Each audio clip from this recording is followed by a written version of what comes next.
we're just about set for baseball. That said, let's go ahead and get our Strack and Van Til starting lineups in for today's ball game. We'll start with the Lake Central Indians, the visitor in today's ball game. Stephen Meyer will lead things off and play second, followed by Jory Demopoulos, the shortstop. Zach Turnbaugh is the designated hitter, hitting third. Alex Nissel will hit cleanup and play third base. Ben Nissel, the center fielder, hits fifth.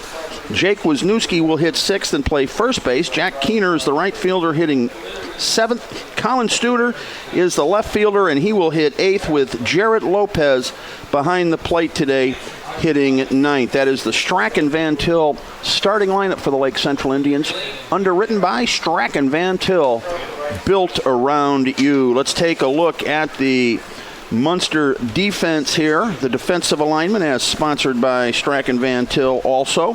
The outfield left to right, it's Bryant, Jumonville, and Burke. The infield third to first, and I've got this here somewhere. We just wrote that down. The shortstop for the Mustangs, which I'll get for you in a second because I just wrote that down. Mike Madura is playing shortstop. Mike Madura is the shortstop. Thank you. That means DeCiro, Madura, Rademacher, and Brooks are the infield third to first, with Connor Manis on the mound and Alex Miss behind the plate. That is your Strack and Van Til starting defensive alignment for the Munster Mustangs, the home team in today's ball game, as well as the sectional host. Munster in its red and kind of camouflage red and black jerseys here. A different look for them this season than their traditional red or black jerseys. Lake Central has black jerseys with blue numerals and white trim, white pants with blue piping down the side. And we are set to go here, Joe. Stephen Meyer is going to lead things off. Connor Manis, right-hander on the mound. He's a senior heading to the University of Miami of Florida. First pitch swung on and missed, a high fastball. At 83 miles an hour. We are fortunate today to have a jugs gun with us here, so we'll be able to give you the pitch speeds. Manis working quickly. Here's a pitch right over the middle at the knees for a strike. Quickly 0-2 to the leadoff man, Stephen Meyer. Meyer, a right-handed hitter. Manis kicking the pitch. Fouled out of play right side. Got that one up to 88. Bringing some heat is Manis. Stands about 5'11", about 180 pounds. His father was a three-sport star here. There's a pitch outside corner, swung on and missed, strike three. Great pitch by Manis, working that outside half of the plate. Got ahead of Stephen Meyer and had him guessing. And sent him right back to the bench pretty quickly with a strikeout. Yeah, tailing fastball there on the outside portion of the plate that Meyer had to swing at with two strikes, but had no chance of hitting it. And it's one down. Jory Demopoulos, the shortstop, is the hitter. Right back at us here at the screen here. Demopoulos hitting .316 right now for the Indians with 79 at-bats and 14 RBIs. Zach Turnbaugh, the designated hitter, state's all-time triples leader in the on-deck circle for Jeff Sander. 0-1 the count here. 89. 89 misses outside to the right-hander. I think that's the first pitch that hasn't been a strike here in the ball game for Manis. Manis doing a good job of taking that outside half of the plate. And working quickly, there's a check swing. Great breaking pitch there by Manis. Couldn't hold up. Demopoulos takes a strike two count now, 1-2 count, I should say. You have an 88-mile-an-hour fastball, and you complement it with a 75-mile-an-hour breaking pitch. That's pretty impressive for an 18-year-old kid. No wonder the batter was checking his swing on that one. Don't have a lot of time to react. No, you don't. Manis works quick, has the sign from Miss. Here's the pitch, swung on and missed. Another foul tip there, maybe. Yep. Again, out working that outside corner of the plate, Joe. He hasn't come inside yet, but he's definitely taking command of the outside half of the plate, especially with his breaking ball. Here's the pitch. That one a little farther outside to the right-handed hitting Demopoulos. Counts even at 2 balls and 2 strikes. Good crowd on hand here at Munster, as always is the case when these two get together in postseason play. There's a pop-up, second baseman, Rademacher out on the grass, reaches up and makes the catch for the putout. 2 down in the inning. That ball tailed in. It looked like a two-seam fastball that Manis threw to Demopoulos there and jammed him right in on the hands. Couldn't get his hands through on it that quick. Zach Turnbaugh, now left-handed hitter, number 13, steps up. Recently set the state record for triples. That big ballpark they got over there at Lake Central now, a lot of room in those gaps. Oh yeah, it's definitely a pitcher's park, but it could be a pitcher's nightmare too. Well, you know what? Triples usually happen in pitcher's parks, and home runs happen in hitter's parks. Breaking pitch over for a strike. It's going to be important for Manis to establish that breaking pitch early in the count for these guys, and that's going to be his MO to get ahead of hitters. Here's the pitch. Little two-hopper back to Manis. He'll grab it. First base side. Flip over to Brooks for the third out. Real quick, 1-2-3. Nothing across for the Indians. Put that 1-3 in the book. We'll go to the bottom half of the first with Munster coming to bat. No score here at Mike Nixick Memorial Field. We're back after this on the Region Sports Network, the only game in town. You're listening to the Region Sports Network on WRTW Crown Point and WRTK Paxton, Illinois. Calumet Harley-Davidson, located on Calumet Avenue and Main Street in Munster, is the region's authorized Harley-Davidson motorcycle dealer and service center. Customer satisfaction has been a top priority at Calumet Harley-Davidson for over 20 years. A visit to the showroom is always welcome. The number is 219-934-6366. That's 219-934-6366, or on the web at calumetharley.com. Calumet Harley-Davidson, where the region goes to ride.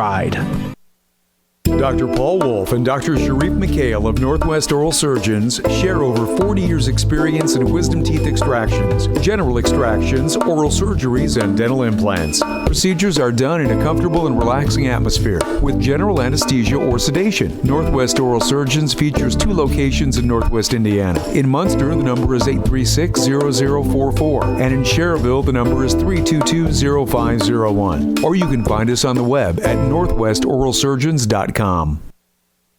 You're listening to high school baseball coverage on the Region Sports Network and WRTW 90.5 FM, The Key. Welcome back, everybody, to Munster High School. Joe Stanish, Nathan Laird, and yours truly, Chris Ramirez, out here.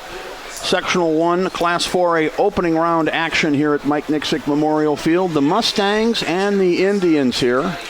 A lot of people disappointed this is a first-round game, but it didn't stop them from showing up. Big crowd on hand. Lots of blue to our right, lots of red and black to our left. No score as we go to the bottom of the first. Leading off will be the pitcher, Connor Manis, as we take a look at the Strachan Van Til starting lineup. It'll be Manis, Rodemaker, and Bryant, 1, 2, 3. We'll get to the rest of it here momentarily. On the mound, Litwicki, sophomore right-hander for Jeff Sander. Ground ball back up the middle, gets past the pitcher, a slow roller. Manis chugging down first. He's going to beat it out. There will be no throw. The shortstop, Demopoulos, came over, but the ball just died out there on that high grass. A 93-mile-an-hour fastball. Right on your hands. Yeah, it just got fisted right past the pitcher. And Demopoulos, who was playing a deep short, just couldn't get in time. So Manis is safe at first with a leadoff single. Looks like Zach Call's coming in to pinch run for Manis. Courtesy runner. Zach Call, that is right. Okay, that's a name we know from the past, Nathan. I called a Little League home run he hit against, that was against Highland, wasn't it, Nathan? I do believe. 2010 District 2 Championship. A couple of blocks over at Munster's Community Park, rather. This is Rademacher, a left-hander. He bunts, misses, strike one, trying to sacrifice that runner over. Rademacher batting .330 right now for the Mustangs. Left-handed hitter. Looks like they're going to try to bunt him over. And by the way, we mentioned Rademacher as the second baseman. He's actually the shortstop, and Mike Madura is the second baseman, so they switched from what we had originally. Squares around to bunt, pulls the bat back on an inside pitch. Counts even 1-1. We'll see what Litwicki's approach is here with a runner at first and a 1-1 count. Fans lined up all the way down the left and right field lines here. He's got his third baseman playing in on the grass, Alex Nissel there at third, looking for that bunt. We'll see if he pulls it back. Bob Schinken trying to get that early lead here, trying to get that first run across, to get a guy in scoring position for his 3 and 4 hitters. There's a pitch. Rademacher goes to bunt again. I'm not sure if he foul tipped that or. Yeah, he fouled it off. Looked like he did. So the count goes to 1-2 now. The bunt may very well be off. Bob Schinken, an old school coach out there, still giving signs the way they used to do it. No numbers or wristbands or anything for Coach Schinken. That's good to see. Throw over to first, runner back. Coach Schinken does a great job with this program too as well. I mean, he's done a fantastic job over the past 10, 15 years with these kids. It's fantastic, just to watch some of these kids go through their program. Munster High School opened up when I was 1 year old. Ground ball, second baseman. Throw over to second in time. No relay to first. That'll be a fielder's choice. 4-6 on the put out. Nice job by Meyer there to set his feet and make a good throw to Demopoulos to get that lead runner. Great defense there by the Indians. That's going to be real important today, especially getting that leadoff hitter on base. Joe Bryant now, the number 3 hitter, steps up with a runner on first and 1 out. I mentioned that Munster High School opened when I was 1 year old. That's 49 years ago. They've had 2 baseball coaches, 2 head coaches in that entire time, which is really hard to believe. Well, and I've only been around for 1, so. Joe Stanish, a much younger broadcast partner. Joe graduated 1998 from Highland. There's a pitch, gets away.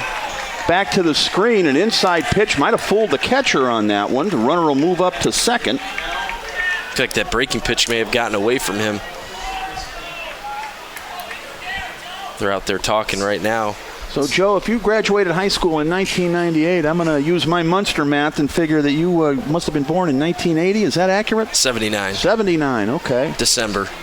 So you're awful okay. close. I'll give you credit. You're close. Just using some logic there, but my daughter's the same way. She's a December. She's born in December, so she's going to be the same thing when she graduates. There's a pitch inside for a ball. 2-0 to Bryant. Righty versus righty here. That looks like Wicky's having a little bit of trouble with that mound right now. Looks like there's a big hole right next to the rubber again. I will say this: that's always been kind of the MO here when you come here to play. I've pitched on this mound quite a bit.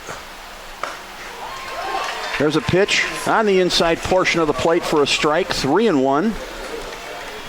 Bryant taking all the way. Smart approach by the hitter.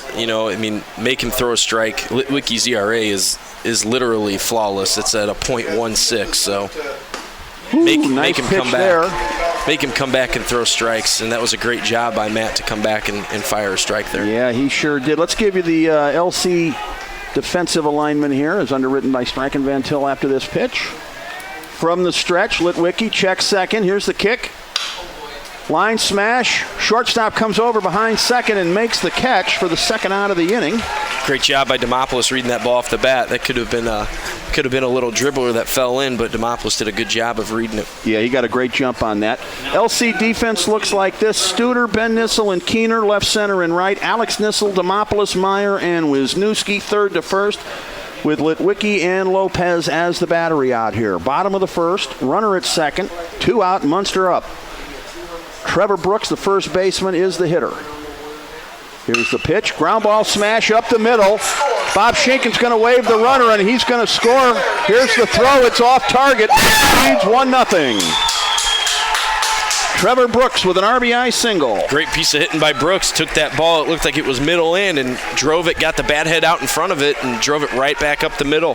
The cutoff man didn't do a very good job of hitting his cut there, but to no avail. That run was going to score regardless. The guy at second had a really good jump with 2 outs. Yep, and Schinken was waving him all the way on that, so there was never any indecision. Yeah, in a game like this, you're playing for 1. I mean, with 2 guys on the mound that throw mid to upper 80s. Absolutely, and with Bob Schinken trying to bunt his number 2 hitter, he's playing for that run. There's no way he wasn't going to send that runner. Alex missed the hitter now. No. That's the run he wanted. When your cleanup hitter comes through like that, you send that runner most of the time, don't you, Joe? No doubt about it. That's especially with a guy at second base with 2 outs. That may be close to the only chance you get. Inside, it hit Alex right on the forearm, it looked like. So runners at first and second now for Munster with 2 out. Now you got Tommy DeCiro's the hitter. We'll get a courtesy runner for the catcher. There's a lot of courtesy runners rolling in and out. I don't remember when I played if we ever had a courtesy runner. I got to tell you, I don't see as many high school games as I once did, but I see a lot of them, and it's 2 in 1 inning you don't see very often. No, I can't remember the last time I saw that. Tommy DeCiro, third baseman, up. We used to throw a jacket on and get out there. Now, with 2 out, I can understand running for the catcher. That moves the game a little bit along. If he has to go in there and put his gear on and whatnot, that can take some time. But I was surprised to see Manis being sort of pinch run for there. Well, you want to save his legs. That's my only idea there. First and second are the runners. Pitch inside, breaking ball. That misses. 1-1 the count. Looks like that ball was a little up and in. Art Garcia on the call behind the plate. Tommy DeCiro, the pitcher, or the hitter rather, third baseman. Pitch down low.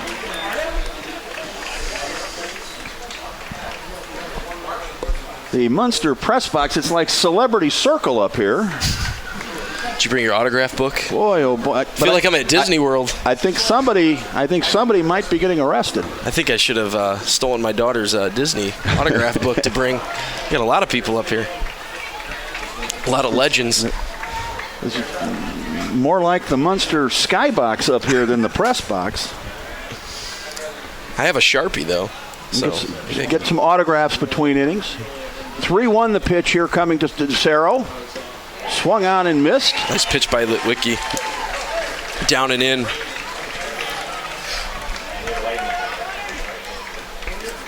3-2. Full count with runners at first and second. You're going to see them break it on the pitch here. Litwicki has the sign. The runners go. Fouled out of play. This might be a good time for Litwicki to do a little wheel move to keep that runner at second base pretty honest. The runner at first base was almost a second before the runner there decided to move his feet. Litwicki now. Let's see what happens here. Back on the rubber. Shakes one off. Has the sign he wants. Here's the 3-2. Runners go. Ground ball, third base. Foul. Just down the third base line. Foul. Man, this place is packed. You got people lined up and down the fence lines. They are just about everywhere they can be here. Along the Munster left field side here, all the way down to the soccer bleachers. And one of the good things that we're seeing here today, and we've seen it recently, students at games, Joe. Oh yeah, that's a big thing. I know that when I was a teacher at Lake Central, we had a lot of that student following. Foul ball out of play. 20 pitches in the inning. 21 pitches now. 22 pitches in the inning here. Yeah, huge crowd. Not just parents and grandparents out here. There's student fans, and I've seen some other guys that are just, I know, as baseball fans that are here today, right. Joe, looking to see a good game. Right. This is, I got to believe this is the game in the region tonight. So ground ball, chopper to short. Demopoulos has it. Throw over to first in time. That'll end the inning, but not before Munster scores the first run of the ball game. And they do it on 2 base hits. There was also a hit batter in there. We'll go now to the top half of the second. Munster 1, Lake Central nothing. Here on the Region Sports Network, the only game in town. You're listening to the Region Sports Network on WRTW Crown Point and WRTK Paxton, Illinois. Over the past 65 years, Enbridge has become a leader in the safe and reliable delivery of energy in North America. Enbridge is proud to be recognized by Selective as one of the global 100 most sustainable corporations in the world. Enbridge is also proud to be a part of the community of Griffith and Northwest Indiana and wishes best of luck to both teams in today's game. For more information on Enbridge's projects and commitment to community outreach, the website is enbridge.com. Enbridge, life takes energy. Hey, it's Tara for Christensen Chevy. Christensen Chevrolet is a local family-owned and operated Chevrolet dealership celebrating over 60 years in the community, serving all of Northwest Indiana and Chicagoland. If you stop in, you can see why families and businesses have put their trust in us for generations. At Christensen, we have an enormous inventory of new Chevys with all of your favorite models in stock, ready for immediate delivery. Because that's the Christensen way. We're Christensen Chevrolet, proud sponsor of our great local high school athletic programs on Indy Boulevard in Highland, or visit ChristensenChevy.com. You're listening to high school baseball coverage on the Region Sports Network and WRTW 90.5 FM, The Key. We're back out here along Columbia Avenue. It's the campus of Munster High School. Sectional number 1 Class 4A action here, courtesy of the Chicagoland and Northwest Indiana Chevy dealers. 1-0 Munster leads. Lake Central coming to bat here. The first pitch called a strike. That noise you're hearing in the background is the Lake Central fans disagreeing. Alex Nissel, the cleanup hitter. Manus got, looks like he got one, but he got a little extra from the umpire there. That ball looked like it was down.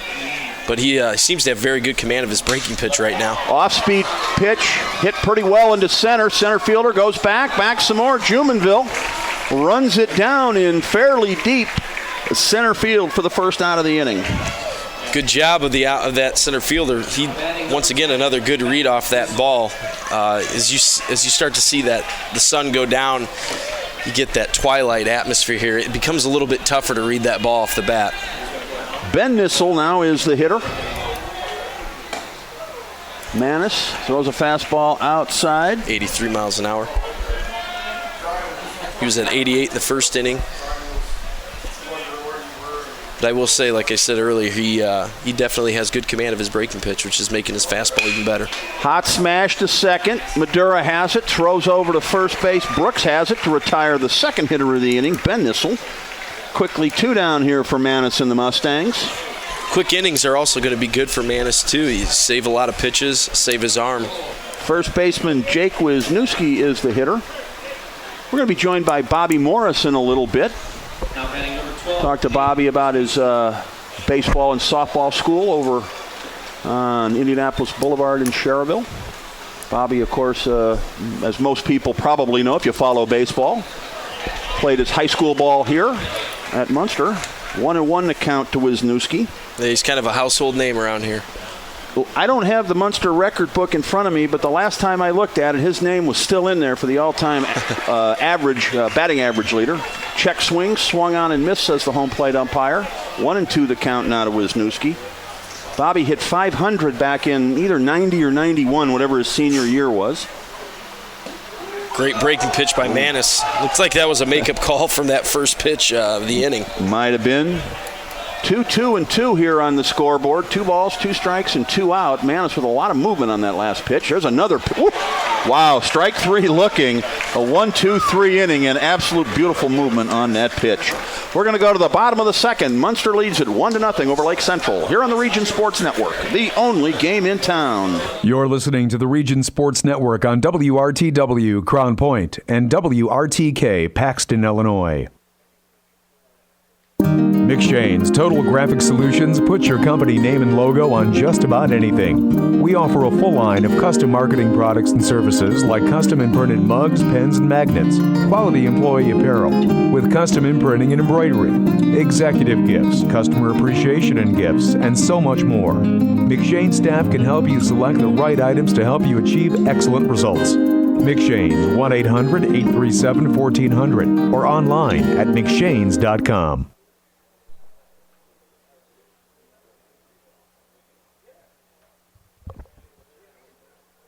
Jack's Warehouse, Northwest Indiana's newest indoor family fun center, is proud to sponsor sports on the Region Sports Network. Jack's Warehouse has fun activities for all ages, including go-karts, bumper cars, sky trail, laser tag, and an arcade. Jack's even has glow-in-the-dark mini golf. Located next to Omni on Route 41 in Schererville, Jack's has 6 party rooms available for events and parties. For more information, the website is jakswarehouse.com, and the phone number is 322-JAKS.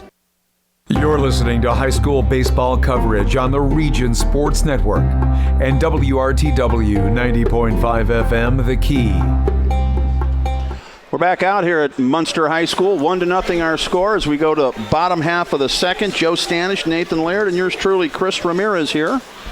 We got a quick little update from Major League Baseball. The foul ball out of play there. Rockies pitcher Chad Bettis has a no-hitter through 7 innings versus the Phillies.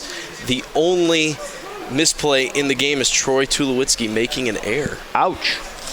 So there goes the perfect game, but the no-hitter is still intact as of now. And we're back to live action here. No balls, 2 strikes to Andrew Jumonville, the center fielder. We'll keep you updated on that no-hitter.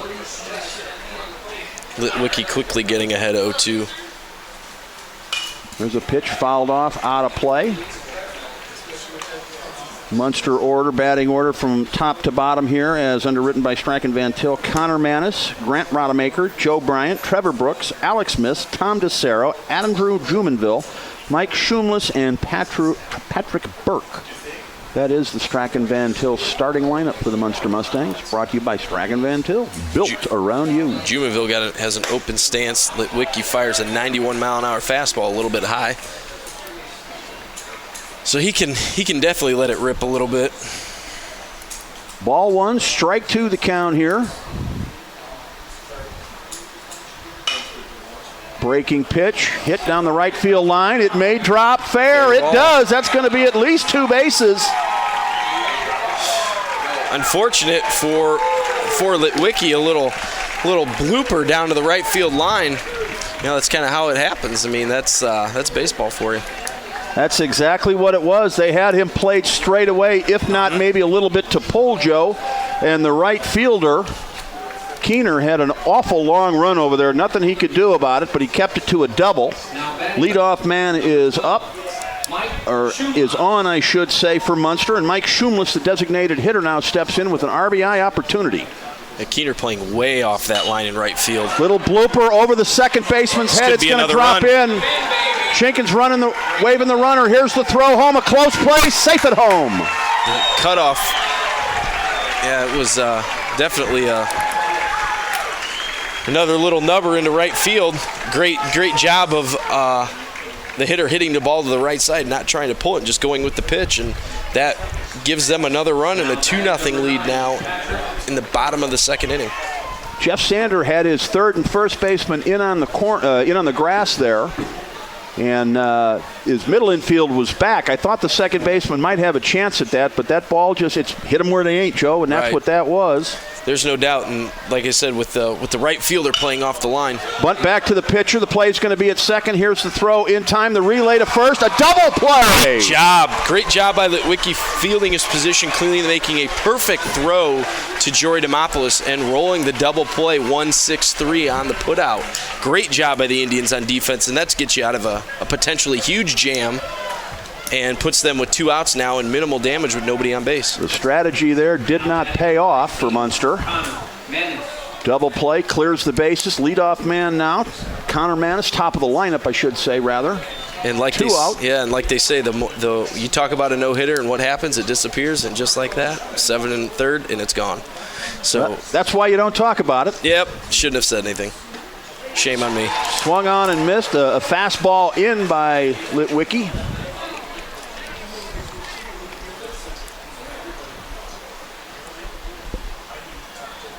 A jam-packed Munster High School Mike Nixick Memorial Field here. Typically more of a sectional final type crowd that we have here. Here's the 2-1 ground ball past Schinken at third. Oh, I thought he was going to try and make a play there. Yeah, there was a day back in the day he might have tried to make that play, but I think if he was playing Highland and Dan Miller was the opposing coach, he would have had to make the play to one-up him. And then Dan Miller would have had to make one to get even with him. You bet. Oh, there's a pitch that hits Manis in the back, and he doesn't appear to be too happy about that, Joe. No, I hit him with a breaking pitch. It just looked like it got away. Yep. It's just one of those unfortunate things. Second hit batter of the game by Litwicki. See if we get the courtesy runner. We do again. There it is. Bob Schinken wearing out that page in the rule book today. Hey, Chris, we got a Calumet Harley-Davidson score update from Crown Point High School. It is the bottom of the third. It's all Chesterton. They're up 10-1 over Maryville. Wow. The Maryville Magic has gone. No more power to the purple, it appears. Throw over to first, runner back. But you got to give Maryville credit. That's a baseball program that's been struggling ever since Zach Wells left, and that was a big victory for them this week. Yeah, they do. You know what? It's a product. Once again, they're going in the right direction. That's the one thing that I will say. Coach Schellinger, he's done a fantastic job since he's taken over, and he hasn't had a lot to work with at times, and he's done a very good job. And he's got a good supporting cast of assistant coaches as well. Yep, and Joe, nothing like beating an opponent that isn't respecting you, and that's exactly what Maryville was able to do against Hobart. And regardless of what happens from here on out, I think it's a successful sectional for them by getting that win. No doubt. Now batting number 5, Grant. Ground ball foul past Jeff Rosen in the first base coach's box. Rademacher is the hitter. Our umps in today's ball game, we've got Bernie Deem at third base. Mike Alberts is at first, and Art Garcia is working behind the plate. That information courtesy of our friend Todd Elias, another local umpire. Pitch swung on and missed. Litwicki pulled a string on that one, Joe. Good breaking pitch by Litwicki there. It seemed like, is this Rademacher?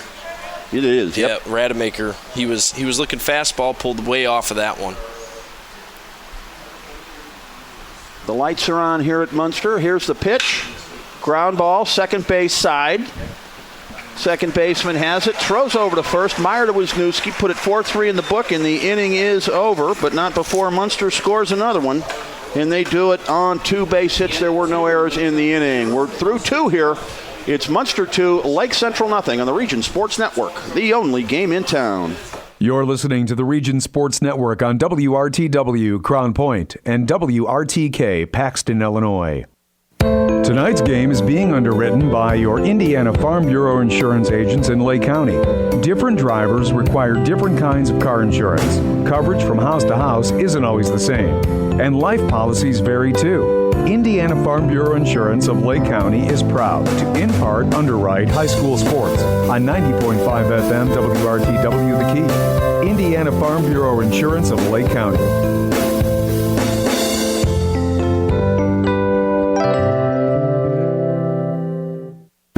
Misprint can help your team's identification with team banners, trading cards, personalized team posters, stickers, decals, and fundraising ideas too. Misprint has 2 locations, 8244 Calumet Avenue in Munster, and in Hammond at 6931 Calumet Avenue. Both locations open Monday through Friday, 8:30 to 5, and in Munster, Saturdays till noon. Online, it's misprintusa.com. Misprint in Munster and Hammond for custom print, designs, and signs. Welcome back out here, everybody. Third inning action. Lake Central trailing 2-0 against the Munster Mustangs here. Jack Keener leading off the inning. Keener, a left-handed hitter. Munster with a run in the first and a run in the second. If you're Connor Manis, you got to be feeling pretty confident out there. You got a 2-0 lead early, and your stuff is working just fine out there. Getting ahead is going to be important for Manis here. You know, it's pitching with the lead. The one thing that you stress as a coach, you get ahead, you pitch with the lead. There's a pitch inside, just misses at the knees. Look good from up here. Today's game and all our games here on the Region Sports Network this baseball season, courtesy of the Chicagoland and Northwest Indiana Chevy dealers, the MVPs of MPGs. Manis looking like he's trying to work Keener on the inner half, but he hasn't had any success, and he's down 3-0 in the count now. First time that's happened to Manis here today in the ball game, or tonight in the ball game, I should say. There's a pitch, not even close on that. So no sooner do I say that his stuff is just about perfect out there than he throws 4 that aren't anywhere near the strike zone. Yeah, 4 straight balls. That's hopefully you see someone take a pitch here, maybe try and move a runner. Now batting number 15, Colin Studer. See what the defense gives you. So Keener leads off. He is the first base runner for Lake Central today. This brings up Colin Studer, who shows bunt, pulls back, and takes ball 1. 5 straight balls now by Manis, and Lake Central looking like they're going to move a runner with a bunt here. Third baseman in on the grass for Munster. Quick throw over to first. Runner dives back in. Yep. When Connor Manis in total control through the first 2 innings. Would be interesting to see Studer fake a bunt, pull it back, and try and swing with the third baseman literally playing almost in his lap. And he is playing, that third baseman is playing in. Here's the pitch. There's the bunt. Foul tip. Count goes even 1-1. Just got a piece of it. Colin Studer, tall right-handed hitter. Also a pretty darn good football player, too. Yeah, anybody follows region football, they know that name. He's played some quarterback at Lake Central. We'll be doing it again this fall. Good Studer job. shows Studer. bunt, pulls the bat back, a high inside pitch. Count goes to 2-1. Studer did a good job of pulling that bat back on that pitch. Lake Central football have an interesting quarterback duel coming up here this summer. There's a bunt, first Great bunt. base side. Great bunt indeed. It'll advance the runner. Second baseman covering. Good job by Studer moving that base runner over and forcing the first baseman to come out and field that ball, making it a little bit tougher. Fielder's choice on the play. Score that 3-4 in the book. Jarrett Lopez now is up with an RBI opportunity and just one down. Manis from the stretch. Lopez hitting .346 for the Indians.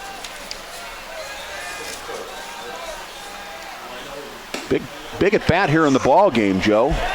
This isn't going to be a 10-9 final. This is going to be 3-2, 4-3, 2-0, something like that. So you get runners in scoring position, you're going to need to take advantage of it.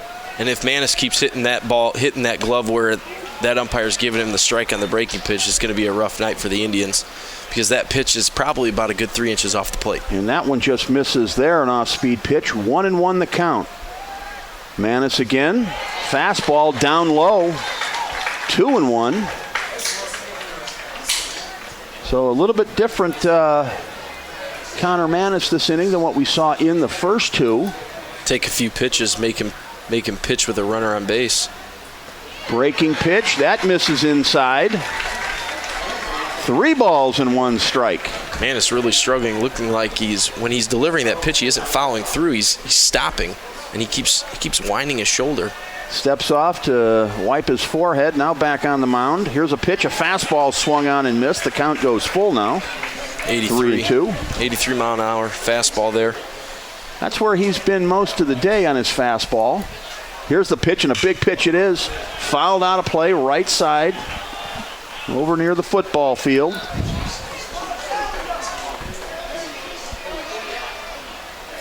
What a lot of people don't know, Joe, is this used to be about the 40-yard line here of the old Munster football field where we're at right now. Fly ball out of play. Largest crowd to ever watch a football game in Northwest Indiana, right here at Munster High School.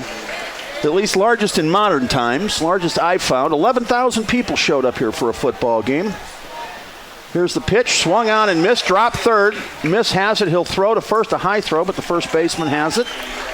2 down, that'll bring up the top of the order, Stephen Meyer. Good job by Manis right there to get him to chase on that breaking pitch. You got 2 outs with a runner on second with Stephen Meyer up now. Batting number 7, Stephen Meyer. Stephen Meyer, leadoff man up now. 2 out in the inning, a runner at second. Lake Central trailing by 2, a real big at bat here for the Indians. There's a pitch inside, inside part of the plate, I guess we'll call it. Strike 1. Down and in. Manis with the kick in the pitch. Another great breaking pitch. Oh, man, that broke way outside, and Meyer had made up his mind. I think he was swinging when Manis was in the windup. Looked like he was guessing a fastball there. 0-2 now. Here's the pitch. Up high. 89 miles an hour on that fastball. That's the highest we've seen Manis at tonight. It's another one. Line smash up the middle. That's a base hit. Sanders going to wave the runner. And that runner will score standing up. Jack Keener comes around, and it's 2-1. Great job by Stephen Meyer right there. Just putting the bat on the ball and driving that right back up the middle. It looked like Manis left that ball over the plate a little bit too fat for him to hit. Drove it right back up the middle, and now you got a 2-1 ball game. That's what happens when you put runners on base. That's an at-bat Connor Manis would like to have back, though. He had this batter right where he wanted him and let him off the hook, and then he grooved one to him. Yep. Jory Demopoulos now is up. 2-1 our score. 2 out in the inning. Runner at first. Lake Central with the 2, 3, and 4 hitters if they can get to all of them. 2-out rally for the Indians. Manis, quick throw to first, runner back. Big hit by Stephen Meyer. He's been, their leadoff man the entire season, batting at a 354 average. So he's done a very good job of getting on base for the Indians. His on-base percentage is pretty impressive, too, at 45%.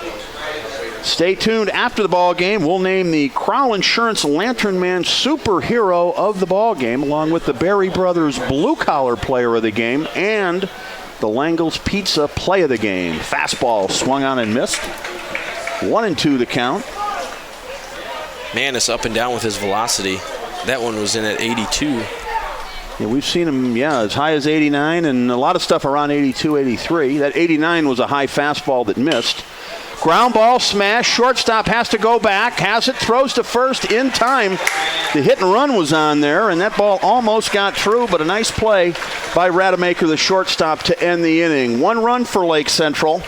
They do it on 1 base hit. There were no errors, and there was 1 man left on base. We'll go to the bottom of the 3rd. It's 2-1 in favor of Munster here on the Region Sports Network, the only game in town. You're listening to the Region Sports Network on WRTW Crown Point and WRTK Paxton, Illinois. Your local Chicagoland and Northwest Indiana Chevy dealers are proud to be contributing members of the community here in Northwest Indiana. Your local Chevy dealers also pride themselves on their commitment to help you find a vehicle of your choice at a Chevy dealer near you. Our website is ChevyDriveChicago.com. Once again, that's ChevyDriveChicago.com. We look forward to serving you. Chevy runs deep.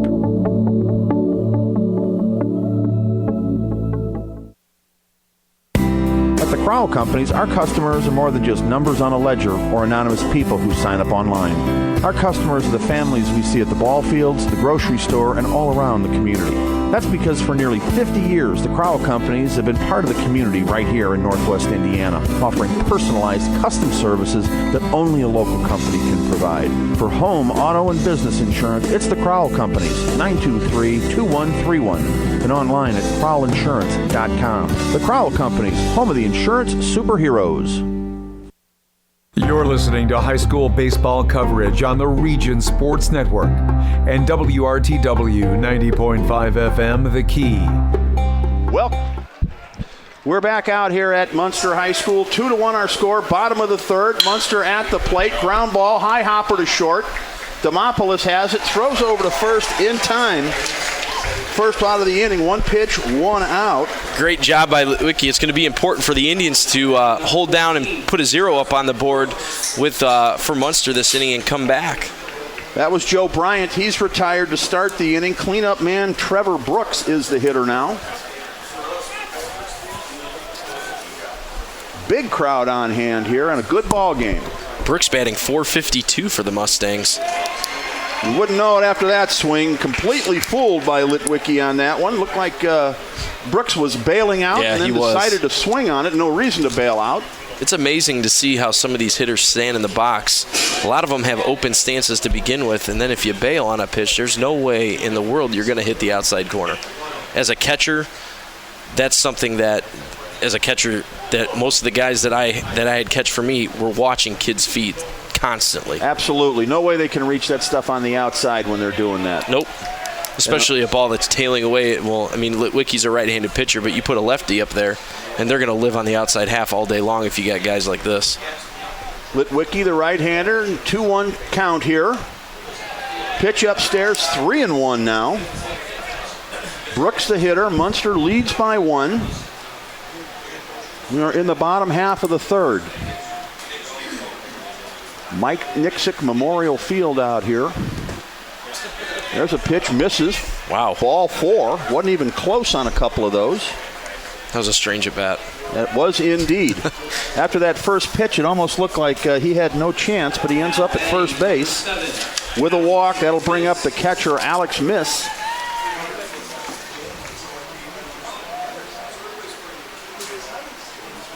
Runner at first now, 1 out. Miss hitting .397 for the Mustangs, so he's got some power too. Yeah, their hitters, their team batting average is at a .340 clip, so they can definitely put the ball in play. Litwicki looks over his shoulder, checks the runner, has the sign from the catcher. Here's the kick and the pitch, off speed, fouled away, back towards the football field. He has thrown quite a few breaking pitches so far through 2 1/3.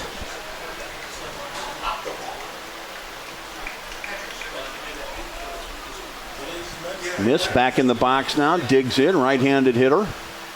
Kicking the pitch. In the dirt, swings and misses, strike 3. They've got the runner hung up between first and second, but the throw gets away, goes into center field. That's where the catcher needs to take off and run at the base runner, or just get rid of the ball instead of holding on to it. He needs to make a decision because that base runner was clueless. That's going to move Brooks into scoring position on the E2. The runner got hung up. It appeared to be a drop third strike.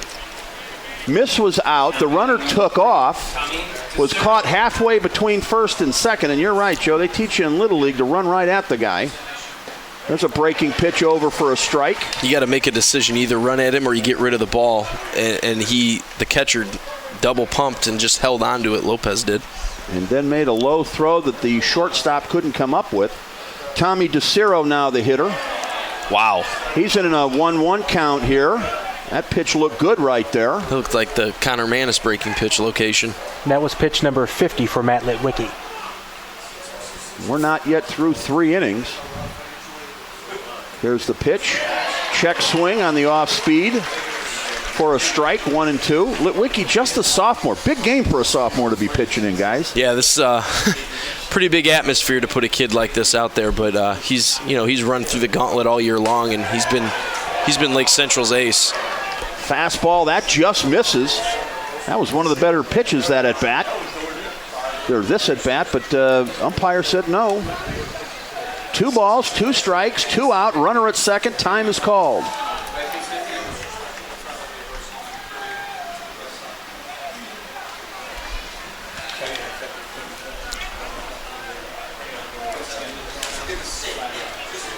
We got 2s up on the board right now. Let's see what Litwicki comes back with.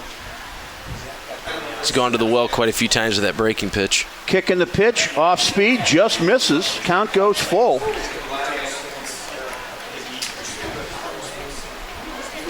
He's given DeCiro a heavy dosage of breaking pitches right here. 3 balls, 2 strikes, big pitch in the ball game here. Up high for a ball. DeCiro's going to go to first now. Runners at first and second. 2 out in the inning, and Andrew Jumonville the hitter. Andrew doubled the last time up and scored. Yeah, this is a 2-out situation. He had a base open. Don't know if you wanted to put him on purpose, but, nonetheless, you had an open base. Let's see whether or not the strategy pays off or whether or not it backfires. Swung on and missed on the high fastball. Hey, Chris, we got a quick Calumet Harley-Davidson scoreboard update. It's a final from Andrean.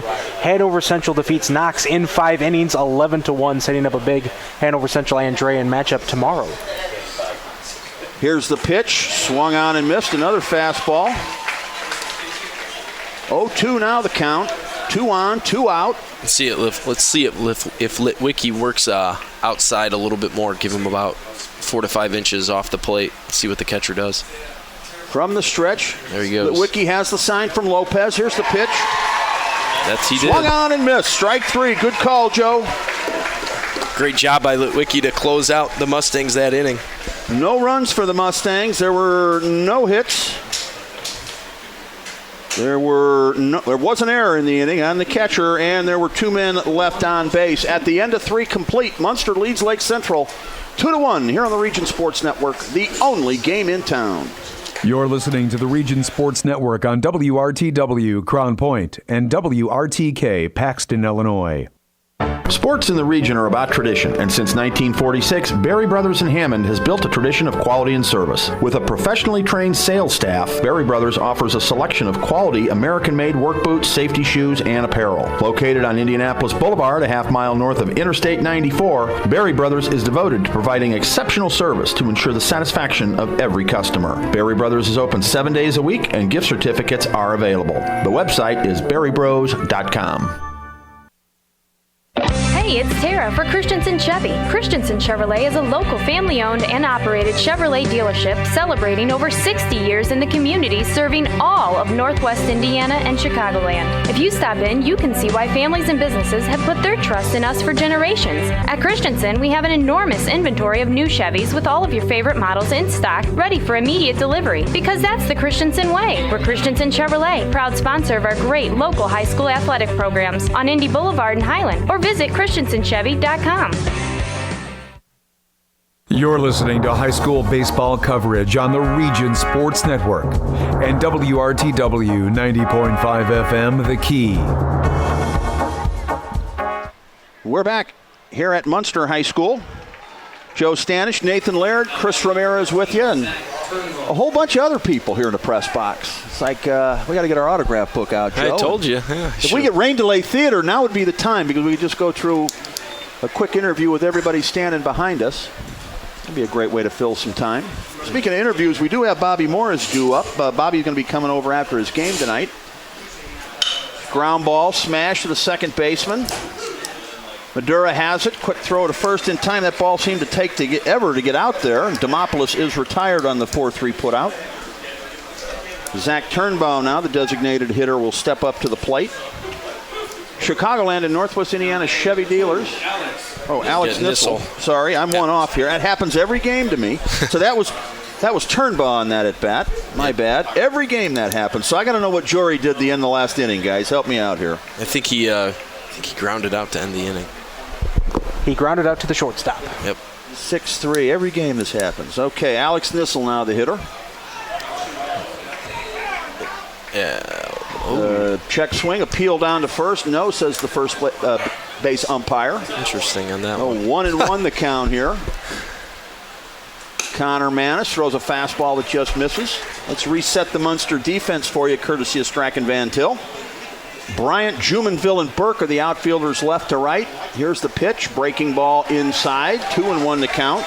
DeCiro, Rodemaker, Madura, and Brooks are the infield third to first, with Manis and Miss as the battery mates here for Munster. That is your Strachan Van Til defensive alignment. Strachan Van Til built around you. Got Nissel with a full count right now. Manis has thrown quite a few pitches. Popped up, out of play. Back on the football field. Joe mentioned Manis has thrown a lot of pitches. He threw 22 pitches combined in the first and the second. He threw 24 in the last inning alone. Hot smash to the second baseman. Gets past them into right field for a base hit. Great job by Nissel. Once again, that Manis is really peppering that outside half of the plate, and Nissel did a great job of just hitting the ball where it was pitched. And it looked like the second baseman didn't want to get in front of it or wasn't fast enough to get in front of it on that. Sort of gave it an Ole kind of a thing there. Decided to play it from the side. You got the Nissel 1-2 punch right here. You got Alex on first and his brother Ben up at the plate. Ben with one of the shiny helmets for Lake Central. Some of the kids have the matte style now. From the stretch, here's Manis. The pitch up high for a ball. 2-0 the count now. This is a good opportunity for Ben to get a good pitch here and drive it. Manis throws. There's a breaking ball over for a strike. 2-1 the count. It tells you a little bit about Manis right there, when behind in the count 2-0 and throws a breaking pitch. Manis has it working quickly. Another breaking ball. High grounder over to third. The throw to second in time. No relay. 5-4 on the putout. So Alex Nissel is retired on the 5-4 fielder's choice. Ben Nissel is at first base. Great job by the third baseman, DeCero, to take it on the big hop and give a nice, easy throw to Madura there at second. 2 outs in the inning. Jake Wisniewski, the hitter.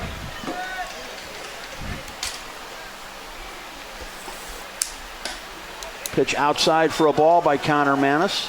A little up on that breaking pitch. A couple of games out here tomorrow, right, Nathan? Who do we have? You got that in front of you? I think it's East Chicago versus East Chicago Morton. Versus Morton. I believe that's a 10 o'clock first pitch. And then Highland versus the winner of this ball game will follow. So if you're looking for some baseball, you'll find some here tomorrow. Also games at Andrean High School, games at Griffith High School. Hopefully the weather cooperates. Rain is in the forecast, but I think it was for today too, and we didn't get that much, or at least tonight. We should be okay the rest of the way here. Line smash to the first baseman. 2 out, now 3 out. Nice catch over there by Brooks to save a base hit. We're going to go now to the bottom half of the fourth, and Munster still leads it 2-1 here on the Region Sports Network, the only game in town. Strachan Van Til is a full-service grocery and fresh food store committed to the complete satisfaction of you, our customers.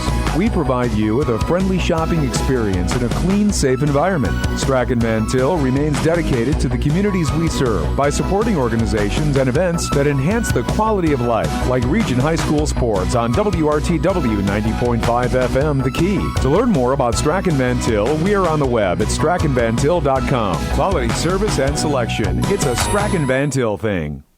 Calumet Harley Davidson, located on Calumet Avenue and Main Street in Munster, is the region's authorized Harley Davidson motorcycle dealer and service center. Customer satisfaction has been a top priority at Calumet Harley Davidson for over 20 years. A visit to the showroom is always welcome. The number is 219-934-6366. That's 219-934-6366, or on the web at calumetharley.com. Calumet Harley Davidson, where the region goes to ride. You're listening to high school baseball coverage on the Region Sports Network and WRTW 90.5 FM, The Key. Welcome back into the Chicagoland and Northwest Indiana Chevy Dealers presentation of high school baseball here on the Region Sports Network. IHSA State Baseball Tournament 2015 here. The Class 4A sectional number 1 opening round. Game 2 out here. Highland a winner in the early game, 12-0 over Westside. And here it's Munster 2, Lake Central 1 as we go to the bottom half of the 4th inning. And folks, you're not going to see many crowds bigger than this at a high school baseball game. We've got several hundred people here lined up all the way down the left and right field lines. Matter of fact, they're not only lined up down the lines, they're 2 or 3 deep in some cases down the line. Yeah, this is a pretty impressive crowd for a semifinal, or probably a quarterfinal game if you want to call it that. Here's the pitch. Fisted to the second baseman. Perfect hop to Meyer. He'll throw over to first in time. And that'll retire Mike Schumless. Do I have that right, guys? My book's still right here? Yep. Great job of Litwicki of basically taking that inside half of the plate away from Schumless on that, and couldn't get his bat through the zone and really handcuffed him bad. Patrick Burke now will step to the plate. Burke, 0 for 1, hit into a double play. His previous at bat. Litwicki gets ahead with a fastball for a strike right there. Just saw the radar, and looks like there are some potential rain clouds coming this way. Ground ball third foul. Radar did not look too good. Looking at Todd Elias's phone here, and scary stuff coming this way, but hopefully we'll get this in. Right now it looks great here. It's kind of patchy. RegionSportsRadio.com, your home for the high school state baseball tournament. Fouled right back here, 0-2 the count. Connor Manis on deck for the Mustangs. I told you about his dad earlier. His dad was a 3-sport star here. Baseball, football, and basketball. His name's still in the record book, I believe, in the football category for receiving yards. Back in 1984, I believe. Perry Manis' father, 1985 graduate of Munster High School. But I believe set that record as a junior, if I remember right. Of course, Munster not known as a passing school, so there hadn't been many opportunities to break that receiving record over the years. Pitch swung on and missed, strike 3. Burke is retired. How many Go to the top of the strikeouts is order. that? That's not many. Not many, 1, 2. I believe that's the second strikeout of the ball game. Yeah, Munster's done a very good job of putting the ball in play and against Litwicki. I have him for 3. 3 strikeouts. Okay. Well, Jumonville with a line smash by Manis into left field for a base hit. Who was that third strikeout, Nathan? Alex Miss. Oh, yep, I see that here. Well, that was my second, actually. Well, my book's always off, so. At least it took the fourth inning before I messed it up this time. That's all right. At least we don't work for ESPN. That's it, and that's why somebody always keeps a book whenever they're working with me, so they can straighten me out. Number 2 hitter, Grant Rodemaker, is up. Beautiful night out here at Munster. Litwicki throws in the dirt. Catcher can't find it. Now comes up with it. A runner at first, 2 down, 1-run ball game. Temperatures dropped about 10 degrees since we started the game. So it has cooled off, indeed. But the wind is blowing out tonight. We can see the center field flag straight out.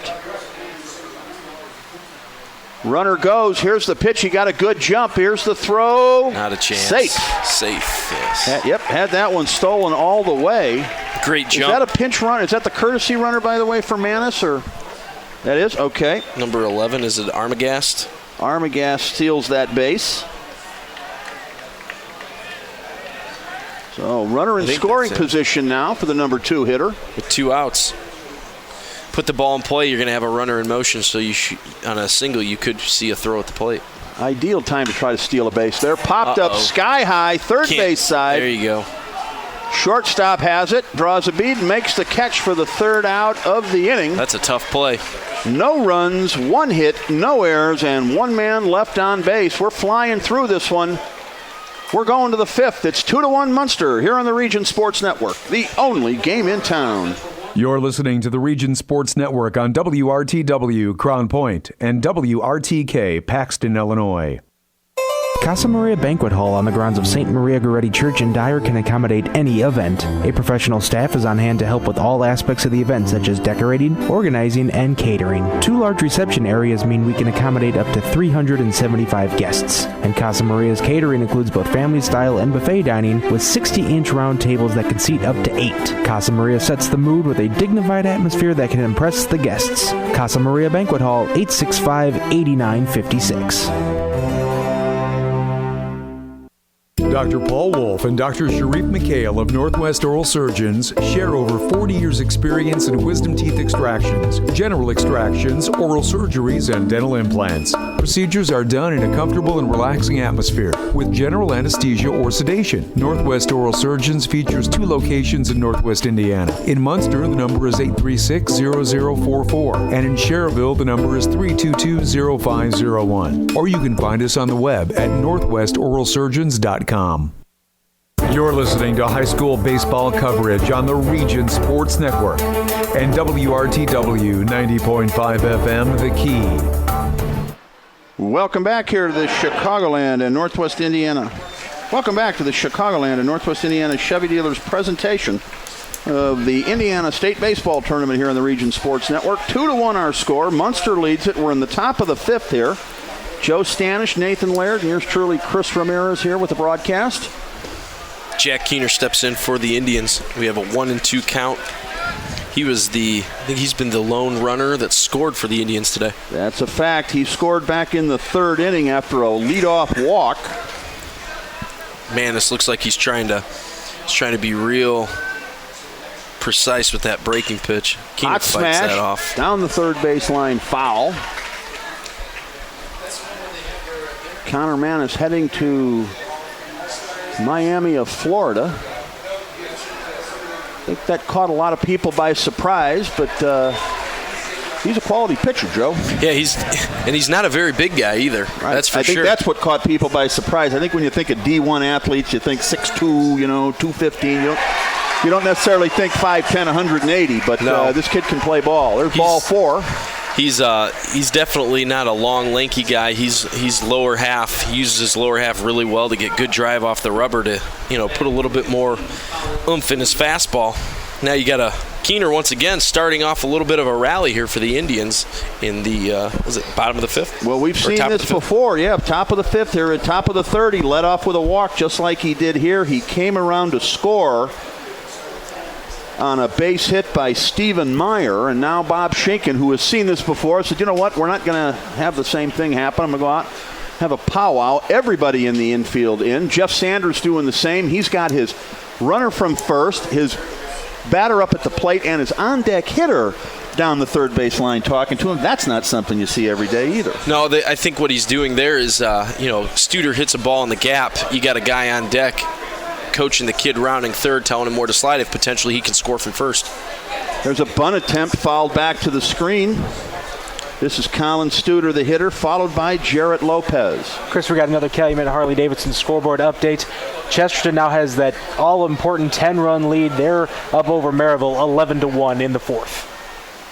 So Chesterton coming together at just the right time. A little Chesterton-LaPorte final. Jack Campbell past the 700 win mark. Bunt up the first base side. Fair. Play will be at first. They'll move the runner along. A sacrifice bunt by Studer. That's 2 on the day for him. Yes, it is. Both times making that first baseman come up and field that ball. Exact same play as he did in the third inning to advance Keener. So setting up a very similar situation here. Yep. Jared Lopez. He was out on a drop third in that third inning. Yeah, this is a good opportunity for Lopez here, especially with those. The infield looks like they're pinching up the middle. You get a little bit of a hole there. Fastball, a high fastball, swung on and missed by Lopez. That shortstop keeps baiting over at second base, giving him a huge hole. Munster thinking that he can't pull the ball. There's a pitch that misses. 1 ball, 2 strikes, says the scoreboard. Runner in scoring position. That's the tying run out there. Right fielder playing awful deep for the Mustangs. And a huge gap in right center over there. There's strike 3. Oof. I was actually looking at the gap out there, and I missed the pitch, but it's a strikeout. This is deja vu setting up all over again here. This is the third inning, exactly the way it played out 2 innings ago. Stephen Meyer now, who got the big hit to drive in the run, is up with 2 out once again, and he's hit. Gets away from Manis and brushes up on his jersey, and now you got runners at first and second with 2 outs, and Demopoulos coming up. Now batting number 6, Jory Demopoulos. Demopoulos has been fighting a little bit of a flu bug here the last couple days. It's kind of almost a regular thing you hear. You always hear some kids going through that during the tournament. Pitch in the dirt, nice stop by Miss. Otherwise, that's a wild one back to the screen. 1 ball, no strikes. Jory Demopoulos, game situation here. Runners at first and second. 2-1 Munster leads. We're in the 5th with 2 out. Here's the pitch. That misses outside. Yeah, Manis has lost his touch a little bit with that outside half of the plate. He owned it earlier, but yeah, he has struggled since about the third inning. He's now at 75 pitches. Wow. Checks the runner, has the sign from Miss. Off speed. Breaking ball. Pitch. Yep, that's over for a strike. Old reliable goes back to the well again, and that's really been his bread and butter all night tonight, is that breaking ball. Here's the pitch. Sky high pop up, third base side in front of the Munster dugout. Will it stay in play? Bryant goes over there and drops the ball. Oh my. It was a tough play, but Bryant found it, got underneath it, and reached out with his glove hand, his left hand. The ball hit it right there and just fell out. That's one of those. One of the reasons they want you catching with 2 hands, Joe. Yeah, that's a tough one. I mean, I've been a part of some situations like that where guys have missed fly balls, and especially foul balls that have been easy catches, and next thing you know it. We'll score to no play for now and see what happens. Swung on and missed, strike 3, no harm done. Manis gets out of it, striking out Demopoulos. Manis bails him out. Great pitch. He did indeed. No runs, no hits, no errors, and 2 men left on base. We're going to go to the bottom of the 5th. It's 2-1 Munster here on the Region Sports Network, the only game in town. Misprint can help your team's identification with team banners, trading cards, personalized team posters, stickers, decals, and fundraising ideas too. Misprint has 2 locations, 8244 Calumet Avenue in Munster, and in Hammond at 6931 Calumet Avenue. Both locations open Monday through Friday, 8:30 to 5, and in Munster, Saturdays till noon. Online, it's misprintusa.com. Misprint in Munster and Hammond for custom print, designs, and signs.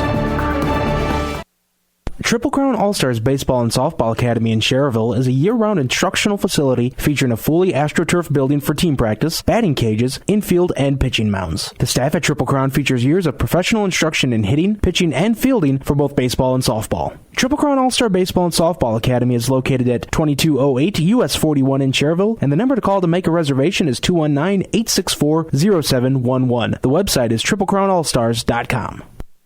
You're listening to high school baseball coverage on the Region Sports Network and WRTW 90.5 FM, The Key.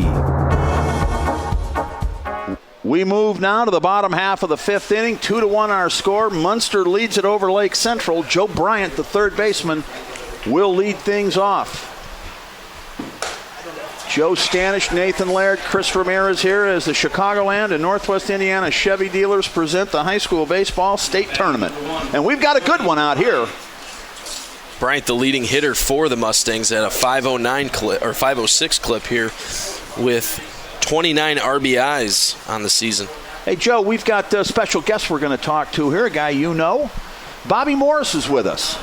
Bobby, welcome in. Pleasure to be here. Thanks for having me. Hey, thanks for coming on down. Great ball game we've got out here. Munster and Lake Central in front of a huge crowd. Imagine you had trouble parking is probably what took you so long, huh? I sure did. Yeah, I had to take a shuttle. Bobby graduated back in the day. I believe it was 1990, was it, 1990, Bobby? Yep. Foul ball, right side, out of play. Bring back some old memories coming back here? This does. Sectionals were a lot of fun. I enjoyed it. So. Now, Bob, the baseball field wasn't always here. This used to be the football field. Do you remember when this came in? Can you remember that far back, or were you too little back then? I think I was too little, yeah. And this was here when I came through, and also when Hal was here. So you're dating yourself with that one. Well, I don't know it was there when Hal got into high school, but I think it was here when he got out of high school. That's probably right. That's probably true. I believe they built this when we were in school. Hal and I went to school, graduated together in a class of 83, and I remember the baseball field being over there. This was the football field back in the day right here. And I was even telling the story that I didn't get to finish. There's a pitch in the dirt. Ball 4, Bryant is on base. Lead-off walk. 11,000 people, Bob. Let's see if you were around for this. You graduated in 90, so you were born in what, 72? 71. 71, so Yep. You were 6 years old. 11,000 people showed up right here for a high school football game, Munster and Maryville, 1977. Wow. 11,000 people, largest known crowd at a high school football game in modern history in Northwest Indiana, and it happened in Munster. Who would have thought that, huh? That's right. If I'd have given you that trivia question, you'd have probably guessed Hobart or something like that, Certainly. I imagine. But Certainly, maybe Maryville. Maryville was number 1 in the state and the defending state champs at that point. Came in here, and there were helicopters and airplanes flying overhead that day. Did the president come in? The president, yeah, he might have been here. Back in those days, the football field was here, and the bleachers were on the opposite. Munster was the home side over there. But they've since moved it south and put this stadium in. Mike Nixick Memorial Field is what it's called. Here's the pitch inside to Brooks. 83-mile-an-hour fastball there by Litwicky. Yeah. Took a little bit off that ball, tailed in on him. You got one heck of a program rolling over there, don't you? Oh, thank you very much. Yeah, we're trying. We've been growing.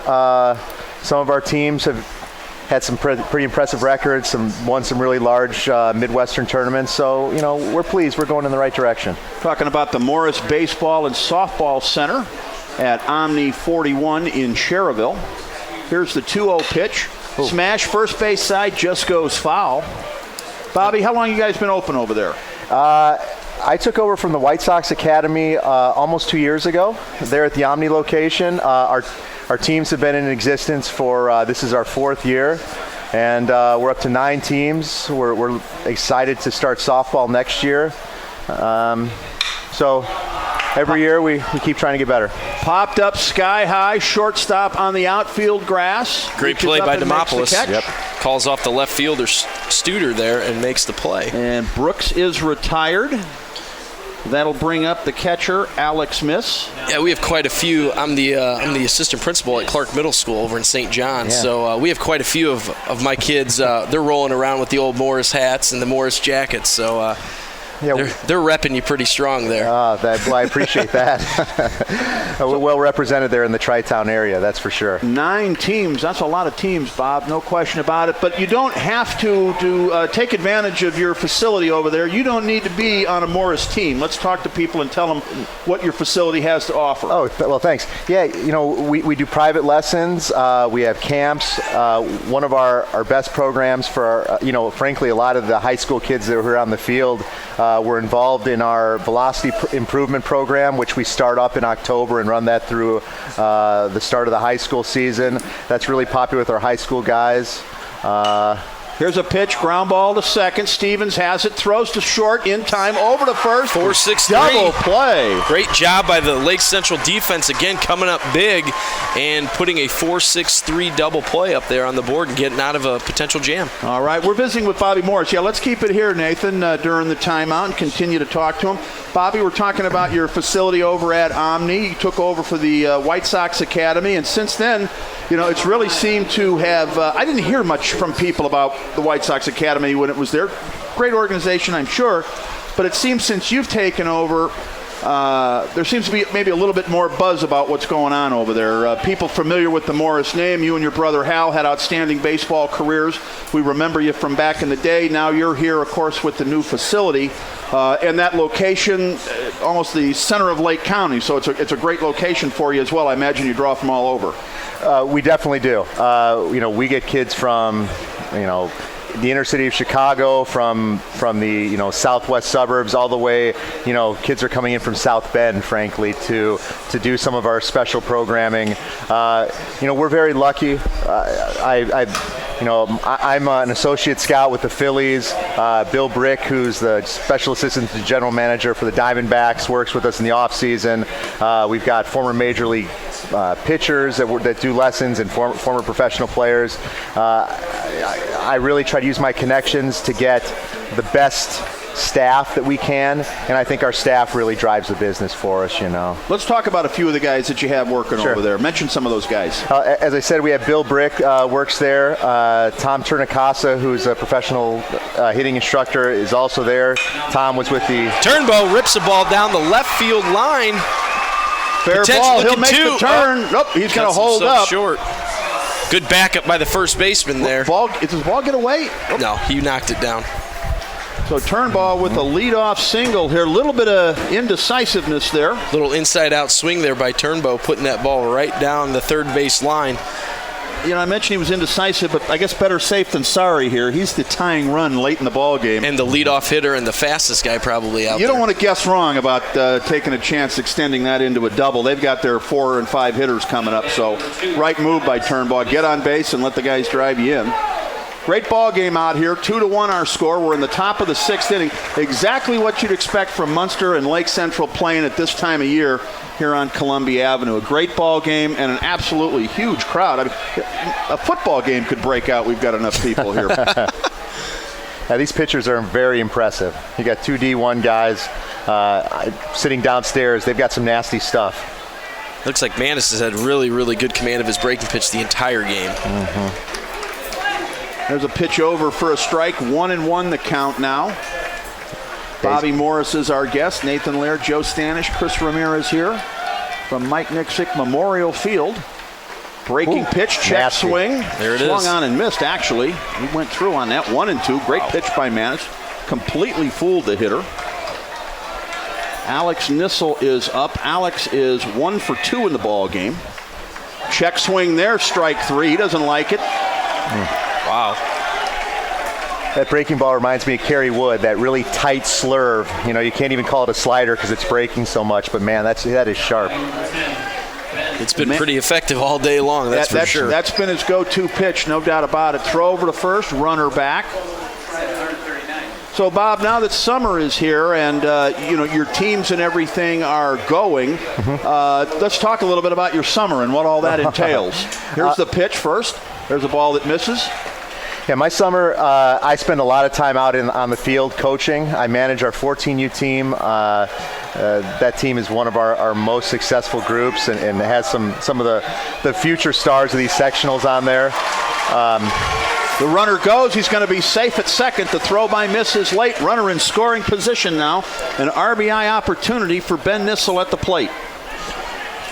And, I run quality control for all the teams, which I think is a benefit for having someone like me in kind of a leadership role with these travel organizations.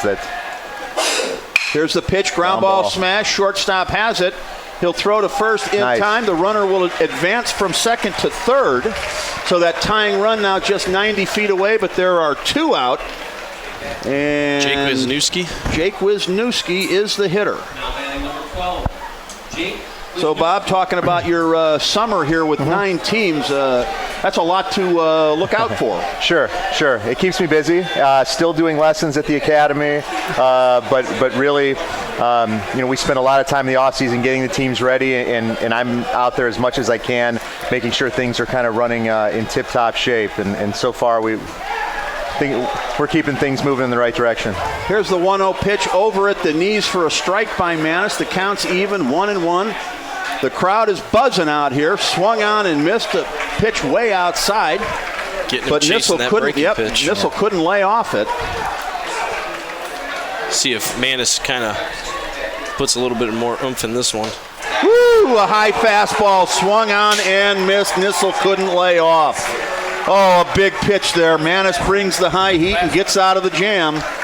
We're going to go now to the bottom half of the 6th. Munster still leads it by 1, 2-1 here on Columbia Avenue. We'll stay right here, Bob, keep you for a few more minutes if we can. Sure. Talking again about your summer, 9 teams, so you got kids going all over the place. You got teams going all over the place. Now, all right, let's talk about your teams a little bit. You've got different age levels. Where do you start and how high do they go? We start at 10 years old with our travel teams. They go all the way up through 17. And as I said, a lot of the LC kids are on our 17-year-old team, to be honest with you. We got a lot of the young men out here. So we've got 9 teams spread out from 10 to 17. Teams at every age except for 16, and then next year we will have teams all the way through. We really pride ourselves on being an elite organization, so we're trying to play in the perfect game championships, the Cabo Midwest Regional, some of the big tournaments out of Indianapolis and throughout the Chicagoland area. There's a lot of untapped talent here in Northwest Indiana. I shouldn't say untapped because people are starting to recognize the region. What you can see with these 2 starting pitchers getting Division I scholarships. We're getting more and more recognition up here as a baseball area. We hope to kind of continue along those same footsteps and even grow our blueprint in major colleges around the Midwest. So with the summer here, most kids are attached to a team at this point by now, but if somebody's looking in the future, Bob, to try out or to become a part of one of your teams, how do they go about doing that? Well, our tryouts usually are the last week in July or first week in August. If they monitor our website, which is www.morriselitebaseball.com, our tryouts will be posted here in the next month. And please try out. We're always looking for new talent and good teams, and we're always trying to upgrade our teams. And the website again, Bob? It's www.morriselitebaseball.com. www.morriselitebaseball.com. Here's the pitch. 1-1 the count. Check that. 2-1 the count here. Munster up. Bottom of the 5th here. Bottom of the 6th make that. 2-1 our score.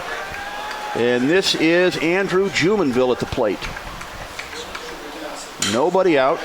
Check that. It's Tom DeCero. Fly ball. It's going to drop in front of the right fielder for a leadoff single. The leadoff runner on now with a 2-1 lead. See if Bob decides to bunt and move him over to play for another run. Got to believe he's going to put it down. That DeCero can make up a little bit after that missed pop-up in foul ground. Looking for a little redemption here, I think. That was a big hit. Oh, yeah. Third baseman in on the grass here for Jeff Sander. Litwicki from the stretch checks the runner.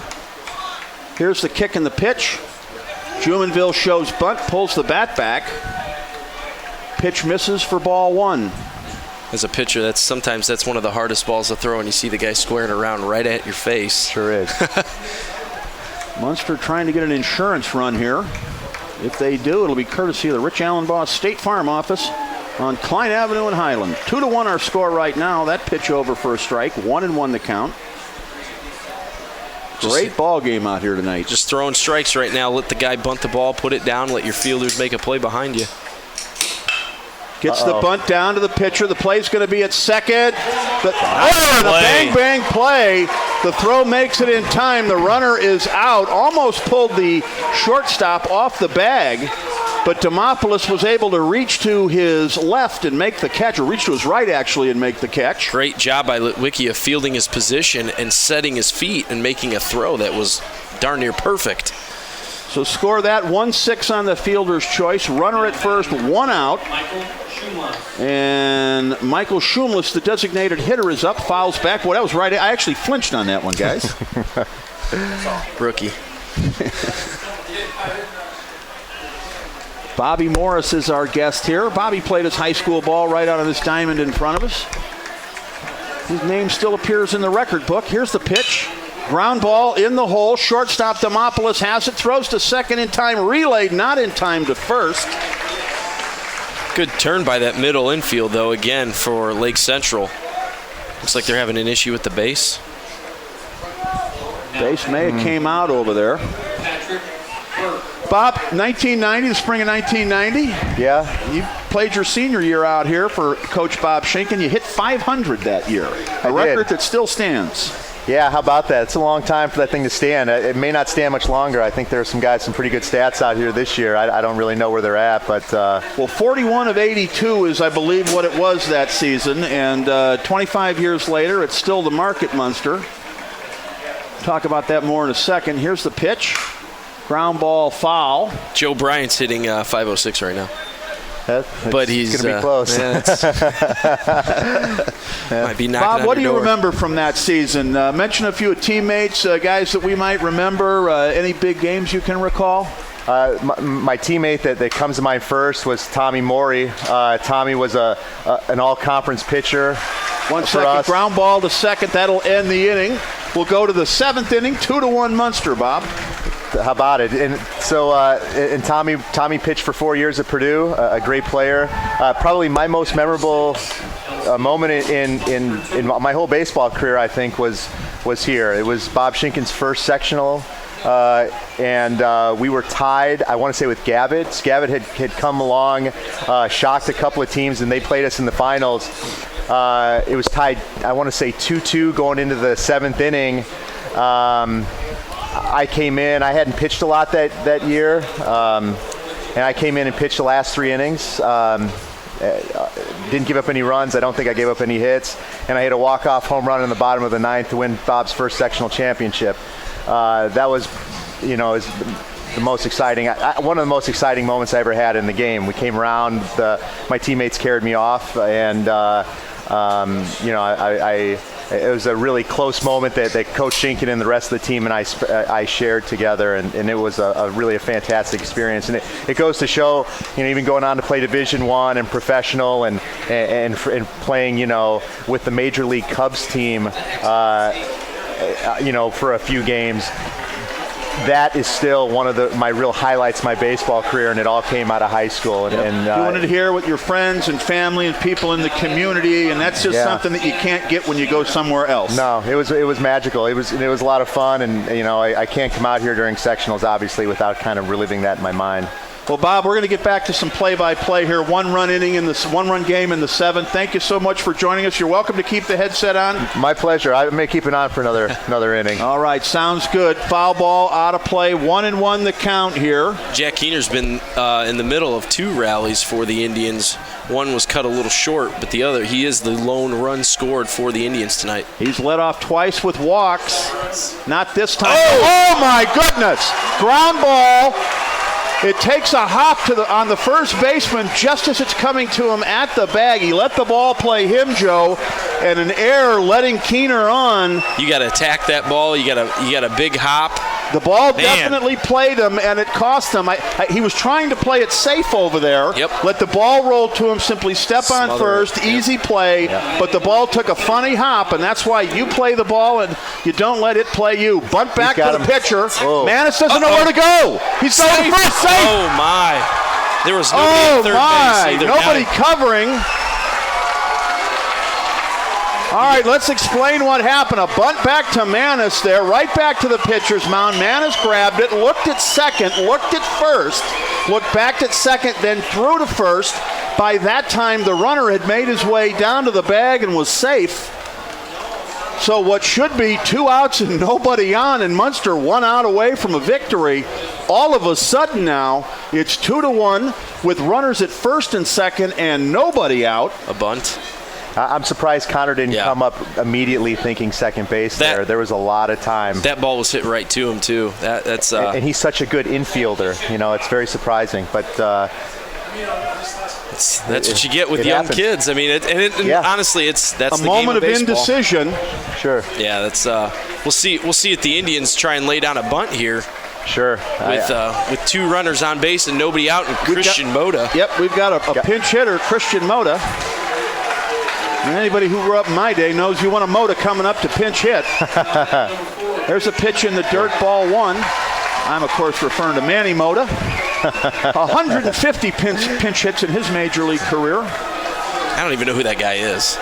I'm not going to lie. Well, he probably retired before you were born. Bunt up the third base line. Third baseman has it. He'll run over and step on the bag.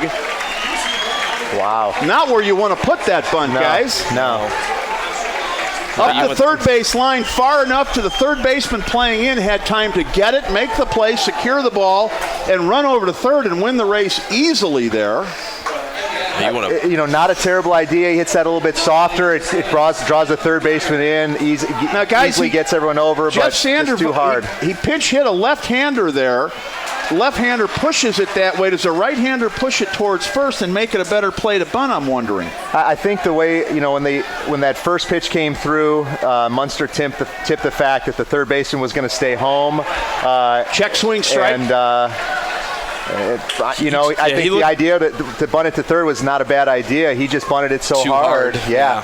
He didn't pull his bat back. He held his bat pretty firm on that ball, and it jumped right off. So maybe Sanders thinking that the third baseman comes in far enough to field it, he can't make it back to third. There's nobody covering. You get a free base out of it. Yep. You get second and third pretty easily, but execution. It's a little too much on that bunt. 2-1. Manis from the stretch. Here's the pitch in the dirt. Count goes. Oh, check that. 3-1 now. Runners at first and second, 1 down. We've got Stephen Meyer. He's got the RBI today, too. Yep, he sure does. Bases Meyer loaded. walked. The bases are loaded. Wow, how about this? And now you've got the 2, 3, and 4 hitters coming up. With 1 out. Just 1 down. Lake Central fans hooting and hollering. That That outfield is playing awfully deep, especially right field again. They are deep, and you still have that dead area in right field where the lights don't seem to hit you, and you don't know where the right fielder's at half the time. Yeah, he's dark out there. Yeah, it's not very well lit. Bases loaded. Manis going to work from the stretch. Infield in at the corners. Here's the pitch, over for a strike. Got to have a lot of confidence in your breaking ball to fire that thing over right there. Absolutely. But he just keeps spotting it. Here's the pitch. Woo! Swung on and missed. That pitch tailed out of the strike zone to the right-handed hitting Demopoulos. 0-2 count now. He's got a little bit of room for air, so let's see if he tries to move that ball a little bit more outside. Here's the 0-2. Up high. Demopoulos laid off the fastball. 80. 1-2 the count now. Boy, guys, this is why you play high school baseball, to be in games like this. Here's the pitch in the dirt. Counts even 2-2. Great job by Demopoulos of holding off 2, fairly hittable pitches if he wanted to swing the bat at him. And tough to hold off with 2 strikes on those pitches. Yeah. Manis steps off the rubber. Studer, the tying run, is 90 feet away at third base. Here's the pitch. That's all he had to do. Little looper into center field. It's going to drop. We're tied here at Munster. Here comes Moda. Coming around. Here's the throw. It's cut off. Lake Central leads 3-2. A 2-run single for Joey Demopoulos. Great piece of hitting. Didn't hit it very hard.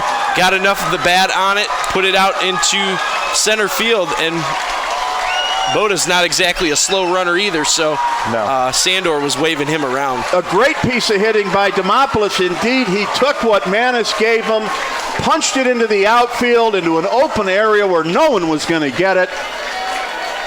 Studer scores easily, and Moda was getting waved in the whole time by Jeff Sander.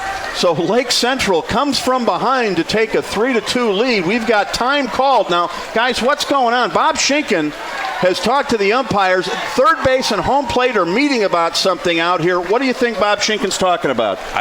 If I had to guess, I'd say he's saying that somebody missed the base, maybe didn't touch a base on the turn, or they're going to argue the fact that he's made too many mound visits.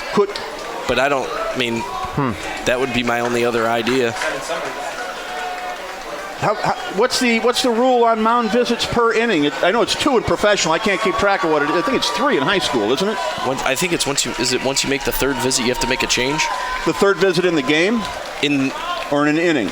No, two in an inning, and in some high schools that is. After Todd 4. Elias is with us. Yeah. He's an umpire. Okay. So we're not exactly sure what Bob Schinken was talking about. Could have been any number of things. He could have been asking if a runner missed a bag at third. Who knows? But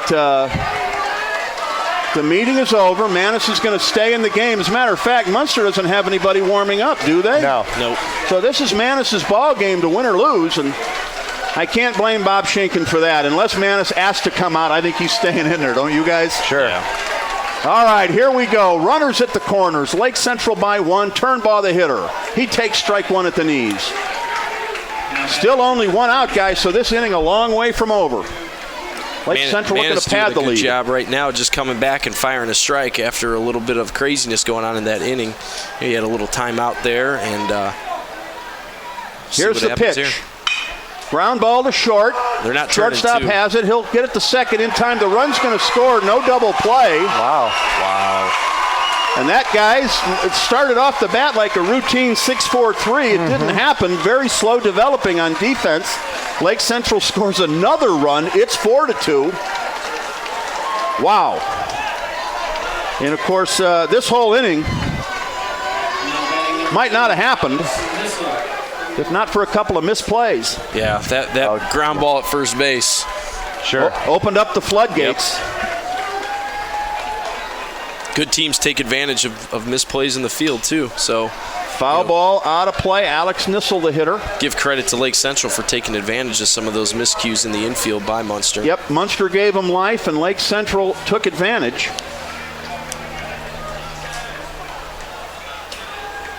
From the stretch, here's the pitch. Nice pitch. That's over for a strike on the outside corner. 0-2 now. Ball. Lake Central with a 3 spot here in the top of the 7th. Joe Stanish, Bobby Morris, Nathan Laird, and Chris Ramirez with you here from Munster High School. Mike Nixick Memorial Field. It's seen a few of these in its history, and we've got another classic one out here tonight. No surprise it's these two teams going at it. Ground ball up the middle. Second baseman has it go through his legs. Jeff Sanders waving the runner around third. Man. He's going to come in to score. We're going to have a throw, but it's late. Wow. And now the ball is lost. The runner goes to second, round second. It's now 5-2. A third error in the inning by Munster. Mm-hmm. What a change of events here in this game. Yeah, I don't think Rademacher knew he was coming around. Turnbow can fly. Wow, Yeah. He was rolling. Jeff Sander was sending him all the way. Yeah. He knew it when he was rounding second. He saw the coach waving him in, so he turned on the afterburners. Scores all the way from first on a ground ball that should have been played in the infield. Not something that happens every day, Lake but Central it happened here today. Scores 4 runs so far in this inning. On how many hits? 2? My book is toast at this point, but yeah, a couple of hits. It's really, there's a throwback to second. Runner dives in. Routine plays. Don't get me wrong; a couple of those were tough plays, but But tough plays for teams that are playing at this level sometimes are considered routine. Fly ball, left field. Left fielder has it to make the catch. That ball looked like it was trouble when it left the bat, but ends up being a routine line drive, fly ball out. But not before Lake Central scores 4 runs.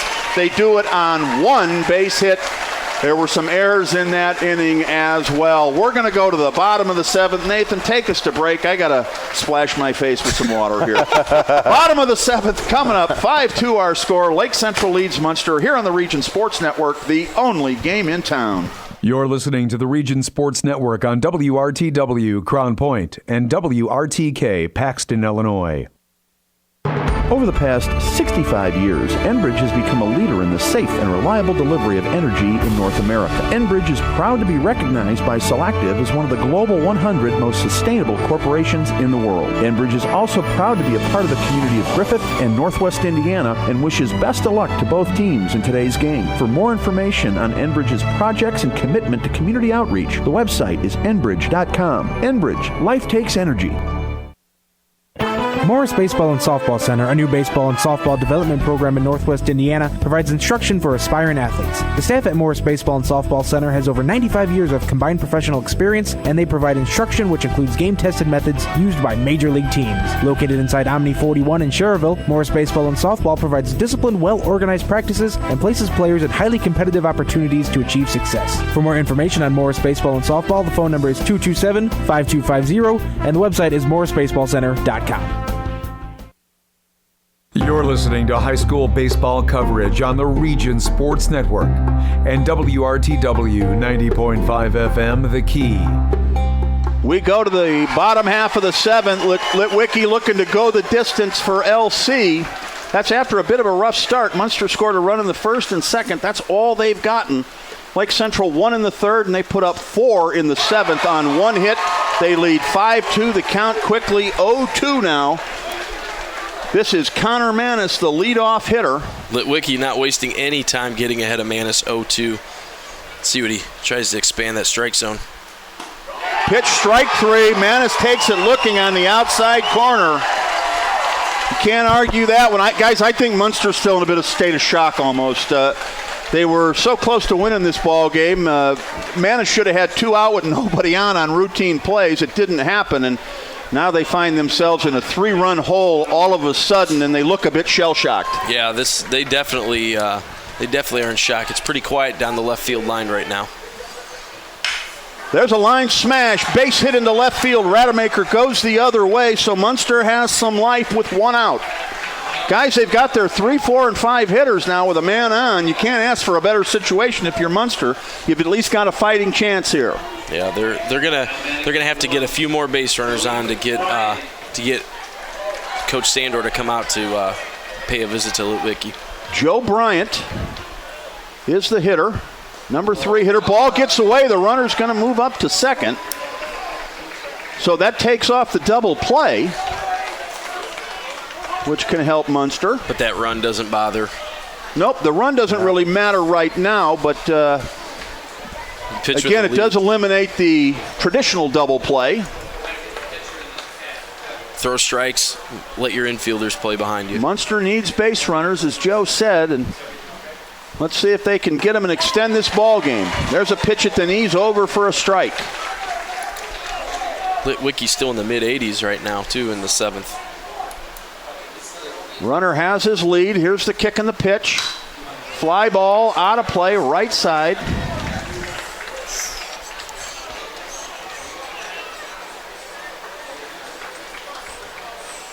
It's very quiet now. It really has. Munster fans just in a state of shock as well, I think, as much of the team is. Fly ball right side down the right field line. Foul. Slicing. It goes foul. Ball was in fair territory. For most of the time it was in the air, but just at the end it sliced out of play down the right field line. You get this runner on, it becomes very, very interesting. Yes. Yes. That would bring the potential tying run to the plate. Here's the pitch, swung on and missed, foul tip. So Bryant stays alive, just got a piece of that. Foul ball, I'm told. It looked like a foul tip from up here. Maybe I've got something to learn. 1-2 the count. Here's the pitch. Ground ball up the middle. Shortstop Demopoulos has it. Throws over to first in time.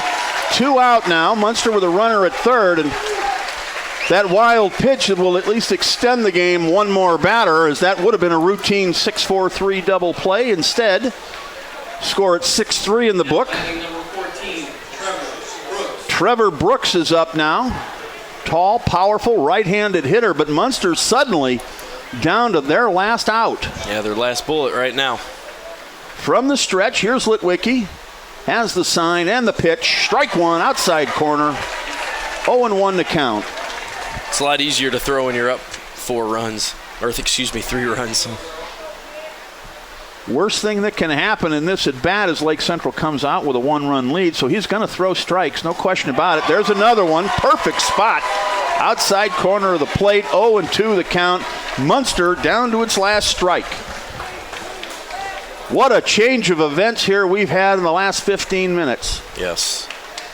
Litwicki from the stretch. Here's the pitch. Woo! Outside corner. Just missed on that one. 87 nibbling on the corner. I'm not sure how Brooks lays off of that one with 2 strikes in the game on the line. That looked like a pretty good pitch from up here. 1-2 the count.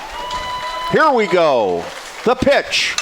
Line smash, right field, base hit. Munster still alive, and they score a run.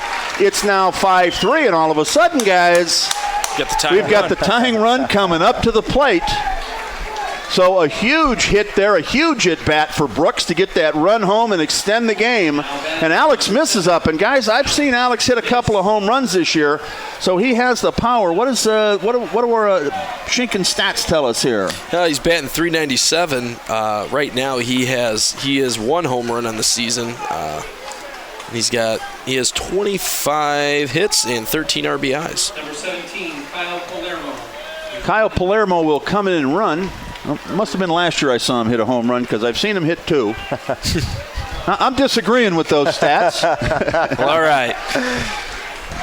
Or maybe he gets his second one here. Who knows? I can stay for extra innings. I don't know about you guys, but I've got no plans the rest of the evening. There's a pitch inside, ball 1. Exciting ball game out here at Mike Nixick Memorial Field. Always a battle between these two teams. Just what you'd expect, the atmosphere of a sectional championship game here. Pitch in the dirt. 2-0 the count now, a hitter's count for Alex. Lopez did a good job of keeping that ball in front of him, keeping that runner at first base. Does a nice job back there for a sophomore. Yeah. Here's the 2-0 pitch from Litwicki. At the knees, mistaking all the way. Probably wasn't his pitch anyway. Nice inside pitch at the knees, right on the inside corner. 2-1 to count now. 2 out, runner on. 5-3 the score. It's a tying run at the plate. Ground ball smash past the first baseman. That's a base hit. The runner stumbled, staying out of the way of the ball, so he's only going to make it to second base. But Alex mistakes that outside pitch, goes the other way with it, gets it past the first baseman. Tying runs now on base. 2 outs. 2 out. We're going to have a designated or courtesy runner at first. Time is called. Jeff Sanders coming to the mound here. Here's your mound visit that we talked about earlier. You have that conversation with your kids. Hey, keep the ball in front of you. You don't let the ball get past you in the outfield. You almost play at a no doubles depth and keep that ball in front. Got a note here from Nathan Laird. This is the 3rd game so far in this sectional. The second one where a team that was losing scored 4 in the top of the 7th inning. So Lake Central with a never say die attitude out here tonight, and now Munster fighting to stay alive. Runners at first and second. DeCero. 2 out. DeCero the hitter. 5-3. Lake Central leads.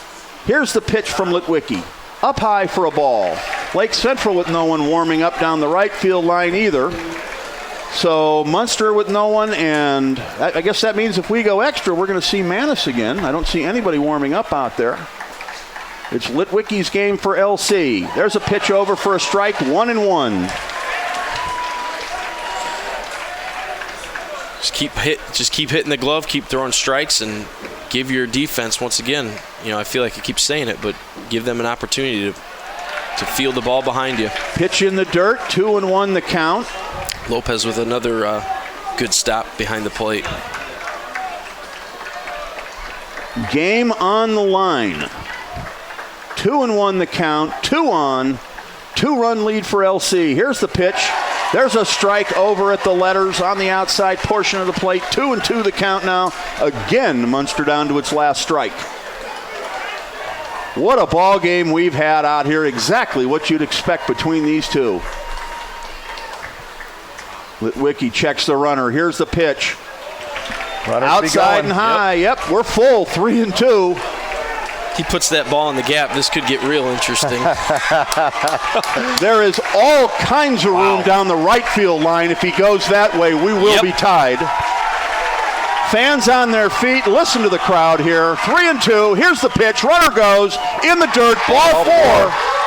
The bases are loaded. Wow. Up now for Munster. Jumonville. It's Andrew Jumonville. He's doubled in the ball game. Scored a run for Munster. It doesn't get any better than this, guys.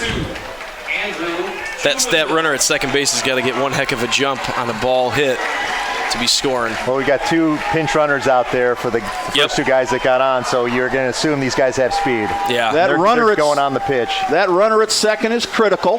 That's the tying run out there. The winning run is at first. There are 2 out in the inning. Litwicki will work from the windup. Jumonville the hitter. Here's the pitch. Inside, almost hit him. Wow. Boy, he kind of moved out of the way of that, guys. That might be one you take for the team there if you can. Yeah. It's easier said than I done. agree. No doubt about it. Very Yep. Your first reaction is to move out of the way. 86, 87 on your elbow won't feel too good. Right. Yeah, it won't feel that bad when you're standing at first, though. Here's the pitch. There's a strike. Perfect pitch at the knees on the outside corner. 1-1 the count. What a game we've had. It's not over yet. Here's the pitch by Litwicki. Up high, ball 2, 2-1 the count. Munster not giving up that easy, and this game has been every bit as advertised. Fans standing on their feet here. Both teams on their feet in the dugout. Here's the 2-1. Woo! A fastball swung on and missed. For the 3rd time this inning, Munster down to their final strike. Listen to the crowd. Both sides up.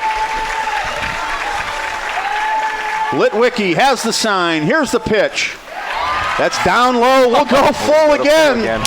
Second straight batter, we've gone full. Still nobody warming up. So on deck, it's the designated hitter, Mike Shumlis for Munster. He may hit 8th, but he's the DH. It means he can swing the bat. Here's the 3-2. Strike 3. Ball game is over. A fastball down low. Wow. And Jumonville was swinging at it and missed. The bases are left loaded. What a ball game we had out here. Lake Central scores 4 in the top of the 7th. Munster comes back with 1 in the bottom of the 7th and leaves the bases loaded. Lake Central advances. Munster's season is all over. What a ball game we had out here. We're back to wrap it up after this on the Region Sports Network, the only game in town. You're listening to the Region Sports Network on WRTW Crown Point and WRTK Paxton, Illinois. Calumet Harley-Davidson, located on Calumet Avenue and Main Street in Munster, is the region's authorized Harley-Davidson motorcycle dealer and service center. Customer satisfaction has been a top priority at Calumet Harley-Davidson for over 20 years. A visit to the showroom is always welcome. The number is 219-934-6366. That's 219-934-6366 or on the web at calumetharley.com. Calumet Harley-Davidson, where the region goes to ride.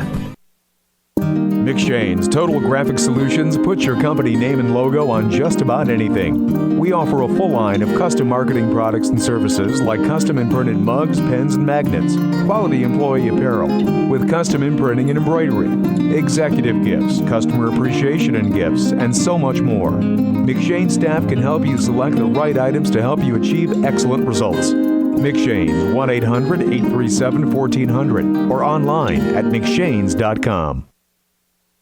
Over the past 65 years, Enbridge has become a leader in the safe and reliable delivery of energy in North America. Enbridge is proud to be recognized by Selective as one of the Global 100 most sustainable corporations in the world. Enbridge is also proud to be a part of the community of Griffith and Northwest Indiana and wishes best of luck to both teams in today's game. For more information on Enbridge's projects and commitment to community outreach, the website is enbridge.com. Enbridge, life takes energy. Hey, it's Tara for Christensen Chevy. Christensen Chevrolet is a local family-owned and operated Chevrolet dealership celebrating over 60 years in the community, serving all of Northwest Indiana and Chicagoland. If you stop in, you can see why families and businesses have put their trust in us for generations. At Christensen, we have an enormous inventory of new Chevys with all of your favorite models in stock, ready for immediate delivery. Because that's the Christensen way. We're Christensen Chevrolet, proud sponsor of our great local high school athletic programs on Indy Boulevard in Highland, or visit christensenchevy.com. Dr. Paul Wolf and Dr. Sharif McHale of Northwest Oral Surgeons share over 40 years' experience in wisdom teeth extractions, general extractions, oral surgeries, and dental implants. Procedures are done in a comfortable and relaxing atmosphere with general anesthesia or sedation. Northwest Oral Surgeons features 2 locations in Northwest Indiana. In Munster, the number is 836-0044, and in Schererville, the number is 322-0501. Or you can find us on the web at northwestoralsurgeons.com. Strachan Van Til is a full-service grocery and fresh food store committed to the complete satisfaction of you, our customers. We provide you with a friendly shopping experience in a clean, safe environment. Strachan Van Til remains dedicated to the communities we serve by supporting organizations and events that enhance the quality of life, like Region High School Sports on WRTW 90.5 FM The Key. To learn more about Strachan Van Til, we are on the web at strachanvantil.com. Quality service and selection. It's a Strachan Van Til thing. For over 65 years, the Town Club in Highland has been serving generations of region diners. The Town Club specializes in steaks, prime rib, and perch, all served in a warm and cozy environment, and is open for lunch and dinner. The Town Club is a restaurant that hungry diners will want to return to again and again. The Town Club, 2904 45th Street in Highland.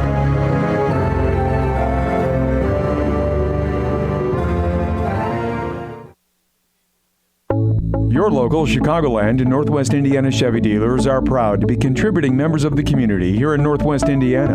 Your local Chevy dealers also pride themselves on their commitment to help you find a vehicle of your choice at a Chevy dealer near you.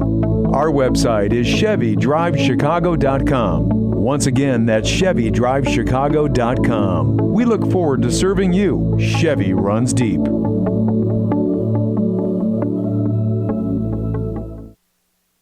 You're listening to high school baseball coverage on the Region Sports Network and WRTW 90.5 FM The Key.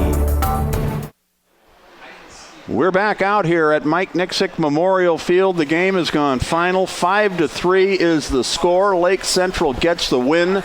They put up a 4 spot in the top half of the 7th. Munster fights back but can't make it all the way back, and they lose it 5-3. Congratulations to Jeff Sander and the Lake Central Indians. They will advance to the next round. Another awesome game. Guys, I tell you what, it was such a great game. I was more than willing to go to an 8th, 9th, and 10th inning and stay out here as long as they'd let us. Was just not ready for this ball game to be over. That is as good as it gets on a high school level. You know, you hate to see the defensive miscues at the end to cost you a game, but hey, that's the game of baseball, and that's, you know, ultimately the good teams capitalize on the miscues, and that's what Lake Central did today. That's exactly what happened. And this is only a first-round game, but the atmosphere here at Munster tonight was just electric. It felt like not just a sectional championship, but a regional championship, or even a semi-state ball game. So credit goes out to the fans here at Munster High School for both teams, not just parents, but you had a lot of students here for both teams tonight. That just made this a great atmosphere to be in and a great game on top of it. Yeah, a lot of guys I saw downstairs that weren't here to see either particular team, but rather to see some good baseball. A lot of things you could do on a Friday night in Northwest Indiana, and a lot of people chose to come here and see one great baseball game. And yeah, like you said, Joe, you hate to see you hate to see games won or lost on that, but that is the game of baseball. And how many times you say the same things over and over again, and nonetheless things happen repeatedly. That ball at first base that was misplayed, you look at it and you think that's a play that should be made, but it was a little squiver that was rolling and tough to play. Misplayed. The next play misplayed. All of a sudden, Lake Central's got an inning going, and another error later in the inning, and Lake Central puts up 4. Munster just picked the wrong time to have a bad inning, guys. If you're going to do it, don't have it in the 7th inning of a close do-or-die ball game. Yeah, it's one of those things that these kids that you play all season for that game, and like I said, it's unfortunate, but that's the game of baseball, and these kids, ultimately both teams, they left it out there on the field. There's no doubt about it, and this was just a battle from the first pitch to the last pitch, and there had to be a winner and a loser. Yeah, when the sectional draw came out, we were talking about this at the RSN offices. Yeah, we had this one highlighted right away. It's like, you got to be there for this one. And it lived up to the hype. As soon as we saw that they were going to play this, and I think even exceeded the hype. And especially when we saw the pitching matchup of Litwicky versus Manis, you knew it was going to be a great ball game, and it exceeded those expectations. The line score in today's ball game, unofficially, Lake Central 5 runs on only 3 hits. They also had an error in the ball game. The Mustangs had 3 runs on 7 hits, but the key statistic for the Mustangs was 3 errors, all of those being in that top half of the 7th. Again, to some degree, you'd look and you say routine plays, but at the same time, there was a degree of difficulty, I guess. But they're plays that need to be made, and they'll haunt Munster in the offseason. Lake Central, they'll put this one behind them and move on here. Where do they go next, Nathan? When do they play out here again tomorrow? They play tomorrow. Tomorrow's schedule here at Munster starts at 10 o'clock. You got the Cardinals of East Chicago Central. They got the bye from the first round. They take on the Morton Governors. That's a 10 o'clock first pitch. Following that one, we'll have these Lake Central Indians taking on the Highland Trojans.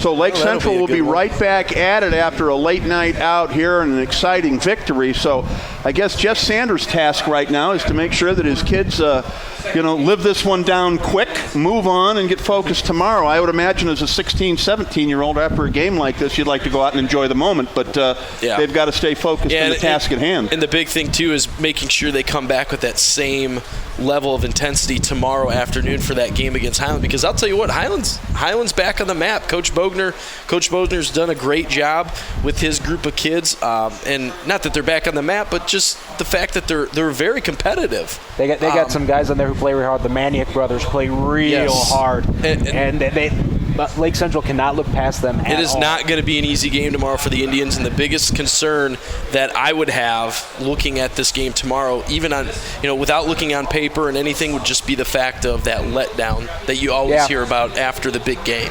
Well, yeah, it's not you. You had a big game. It's late at night. It's Friday night. It's summertime. School's out. Graduation was yesterday for the Indians. So you don't get a day off to enjoy it and refocus. So it's a tough task, I would think, for the coaching staff and for mom and dad. And you want to go out and you want to celebrate it. This feels like a sectional championship. It feels like a win that you should celebrate. Yeah. But at the same time, you kind of got to just put it in perspective. It's an opening round win, is all it really is. Yep. A good friend of mine, Chris Huppenthal, always said, it's all about surviving and advancing. It's not about how you win. It's just about winning. And he did his share of that while at Highland, and since he's moved on from there. Guys, time to name some awards here. A game like this, you can give out any number of them. We'll start with the Crowell Insurance Lantern Man Superhero Player of the ball game. And, we could debate any number of names here, but in a game like this, when it comes down to the wire, and you have a kid come through with a hit that ultimately is the game winner, it's hard to look past that one, and that was Jory Demopoulos in the 7th for LC. Yeah, Jory Demopoulos, great job of clutch hitting, and he didn't hit the heck out of the ball. He put the barrel on the bat and let Connor Manis do all the work for him. and he put that ball out into center field, and that was all she wrote. It was a great piece of hitting, no doubt about it. Yeah, he also played some real nice defense there at shortstop. We'll talk about that some more in a little bit. So Jory Demopoulos is our Crowell Insurance Lantern Man superhero of the game tonight, and that is sponsored by the Crowell Companies and Crowell Insurance on Kennedy Avenue in Highland. Also offices in Maryville and Michigan City, open 9 to 9 Monday through Friday and open till 2 on Saturday if you need to get a hold of them. I'd like to thank Tom Crowell and the Crowell family for their long-term support of the Region Sports Network. Now, guys, let's move on to kind of the antithesis in some ways of the superhero. It's the Berry Brothers blue-collar player, and this is typically what we look for here is a guy with a dirty uniform, a guy that maybe did some of the little things, not necessarily your star of the ball game, but in this case, we're going to name two guys, and one of them whose name we've already mentioned, Jory Demopoulos. So the Berry Brothers blue-collar players of the game today, Joe?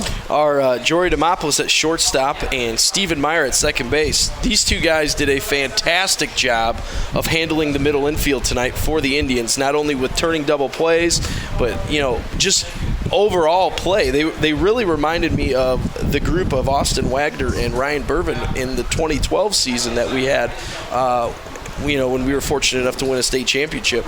Just, sometimes not very flashy, but they get the job done. And you know what? It was all about solid defense tonight, and they were able to do it. So our Berry Brothers blue-collar players of the game, Jory Demopoulos and Stephen Meyer, the middle infield, shortstop and second for Lake Central, and they were steady out there tonight indeed. And congratulations to them. The Berry Brothers blue-collar players of the game brought to us by Berry Brothers on Indianapolis Boulevard in Hammond, serving men and the working men and women of Northwest Indiana since 1946.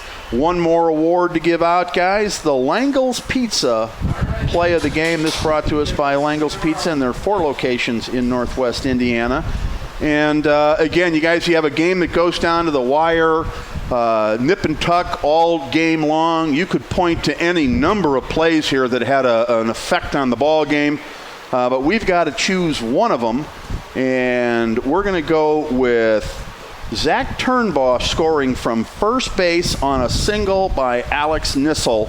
I was watching Jeff Sander on this, guys, and he was waving that runner from before he hit second base, so there was no doubt in Turnbaugh's mind what the game plan was, and Jeff Sanders' arm was waving the whole time. So he really built up a head of steam, came around third, and how often do you see a guy score from first on a single? Not very often. But tonight, guys, we saw a few things you don't see every day in a baseball game. But our Langle's Pizza play of the game, again, the single by Alex Nissel, RBI scoring single with a runner on first base. That was Zach Turnbaugh. So again, Langle's Pizza, thank you for the support of our tournament here. And the Langle's Pizza play of the game. Langle's with 4 locations in Northwest Indiana. The winning pitcher in the ball game tonight was Litwicki. The losing pitcher in the ball game tonight was Manis. But sometimes, guys, you in baseball, you look at the winning pitcher and the losing pitcher, and that's not always an accurate description of the outcome of the ball game. And on one half of the story, that's true tonight. Certainly Litwicki, the job he did, he deserves the win, but it's real hard to stick Connor Manis with the loss on this one. And what's really exciting is Connor Manis is going to be back in a Munster uniform next year. So is Matt Litwicki's going to be back in a Lake Central uniform next year. We could see this very same pitching matchup a year from now. And here's also another piece of this that we haven't talked about yet is one of their other pitchers, Joe Graziano. He's a lefty. Yeah. A lot like the Jimmy McNamara of 2012. You have it's really interesting how Litwicki complements Graziano like Leonard complimented McNamara and vice versa. It's very scary. I'm just going to tell you that right now. These two guys being a 1A and a B is pretty darn scary, especially as sophomores. Yeah, and I don't know if we're going to see Graziano tomorrow or if they're going to hold him back for maybe a Monday matchup, but it's going to be interesting. Jeff Sander has some decisions to make. Yeah, that's a tough call, but like I said earlier, you don't want to be the Hobarts of the tournament looking back and thinking, why did I throw my 3 when I could have maybe thrown someone else. You know, and with that happening out there, I think that's maybe fresh in the minds of everybody versus had that not happened, you might just take it for granted. But you know what they're going through in Hobart over there. It's had to be a rough 24 hours for them. Speaking of Hobart, the team that beat them, Maryville, we have a Calumet Harley-Davidson scoreboard update, underwritten by Calumet Harley-Davidson, where the region goes to ride. Maryville falls in the semifinal game to Chesterton, 14-4. The Trojans get the win. So Monday's sectional championship game at Crown Point is going to be Chesterton versus LaPorte. That's a 6 o'clock first pitch there at Crown Point High School on Monday. Well, you've got LaPorte High School with, of course, the 7 state championships in its history and the incredible program they've had over the years. And then you've got Jack Campbell and Chesterton. Jack Campbell, 700 wins and counting over there. So, you know, Chesterton maybe not always a front-page news baseball program these days, but with 700 wins, Jack Campbell knows what he's doing over there. And it was great to see Jack Campbell's officially sitting out as manager right now because he had hip replacement surgery. So John Thanos is the interim manager. Jack Campbell was still at the game the other day, and even though he's not officially the manager, I bet you he's in John Thanos' ear, letting him know what's going on. You win that many games, you have the right to give your opinion. Maybe he's text messaging him. I think there's some communication between the two. Absolutely. Jack's a great guy, and I, you know, just from, you know, coaching with Jeff over the years, you know, Jack's a class act, and that program that he's had there at Chesterton they've always been competitive. Heck, they were the team that beat us. They were the only team that beat us in 2012. That's a fact. 33-1 that year.